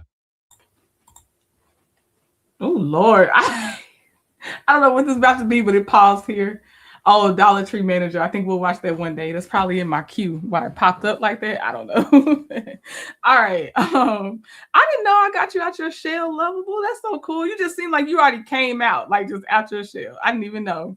Akuudo said adults don't get bullied. Adults commit crimes. Jump scare. That got me. I'm like, what is happening right now? Let me see. But thank y'all. I was sitting here trying to read and not interrupt too much. Thank you for the reinforcement in your comments. I took the video down, but when it wasn't members only, and I did my little commentary on that Carmelo Anthony trial the best I could, because we couldn't actually see it. We had to go off what other people said they saw while they were in the courtroom. That was hard. That one was hard. And some insecurities in myself started being magnified with that one. It was rough. So thank you. The chat reinforces why I'm like, okay, just show up again another day, try another day, because it's like you remember the negative so strongly, you forget the positive that come on a daily basis. Like, this is actually the baseline. Carmelo Anthony response was an anomaly. Like, to me, response of people, how they respond to me was an anomaly, not my norm. But yeah, so I thank y'all a lot for what y'all are putting in the chat, for real, for real. Let me get y'all your going to jail one time, because we didn't play it at all today. I forgot. So hold on. We got to get the You're Going to Jail song going. Here we go. The homies going to jail. Said you're going to jail tonight. The homies going to jail. Said you're going to jail tonight. The homies going to jail. Said you're going to jail tonight. The homies going to jail. Said you're going to jail tonight. I'm talking about the homie over there with no shirt. I go berserk. I had to put the homie over there in the verse. He was all in the street. Man, I'm keeping it clean. I'm pretty sure the homie was on methamphetamine. The stars on my team. I'm just living my dream. Man, you know I got him hooked like my name is Kareem. Freestyle, man, I'm going too hard. Man, shot a homie in the front of the car. Hey, bro, said you going to jail? Said you going to jail tonight. The homies going to jail. Said you going to jail tonight. Yeah, the homies going to jail. Said you going to jail tonight. Yeah, the homies going to jail. Said you going to jail tonight. Yo, this is part 4. Man, the people wanted some more. I got bars out the top that you couldn't ignore. Shout out homie, man, he going to jail. I'ma probably drop down in this pot and go and pay his bail. Man, I'm doing it well. Man, you know I'm the truth. And I'll play Bon Jovi just for you. I'm the same guy, been too fly when I be rhyming. And I shine bright on the block just like a diamond. He go going to jail. He's going to jail tonight. The homies going to jail. Said he's going to jail tonight. The homies going to jail. Said he's going to jail tonight. Yeah, the homies going to jail. I said he's going to jail tonight. Now look at this, jaywalking. Homie trying to leave her in the coffin. Typically it's only white people that do it often. Shout out to my homie, that's amazing. Shout out to my homie and the daughter, that's the jaywalking Asians. Going to jail. Said you're going to jail tonight. I said they going to jail. Said you're going to jail tonight. The homies going to jail. Said you're going to jail tonight. Yeah, the homies going to jail. Said he's going to jail tonight. King Trot. Trending at some point. Yeah, we on it right now. Come on. Hit play, grab the couch, got your name on the screen. You send me that link. I say, girl, let me see. yeah. You laugh, I lean in close. We already know the vibe. One more click, one more take. Now we both online. From the first frame to the last frame, we don't miss a thing. If it's funny, if it's wild, baby, let it rain. Slide over here. I got you. Don't skip ahead. No, not tonight. We lock into the moment. And we ride that way. Trending at some point. We watch it together. Trending at some point. We stay on it forever. Hit that plate, bring that heat. You and me Can't be beat. trending at some point. Trending at some point. You pick the funny ones, I pick the drama too. We pause on the comments like, who said that to you? Your smile on the screen glow, got me in the zone. Every little reaction make this house a home. Late night, same room, same move, same show. If the thumbnail says go, then we already know. Slide over here. I got you. Don't skip ahead. No, not tonight. We lock into the moment. And we ride that way. Trending at some point. We watch it together. Trending at some point. We stay on it forever.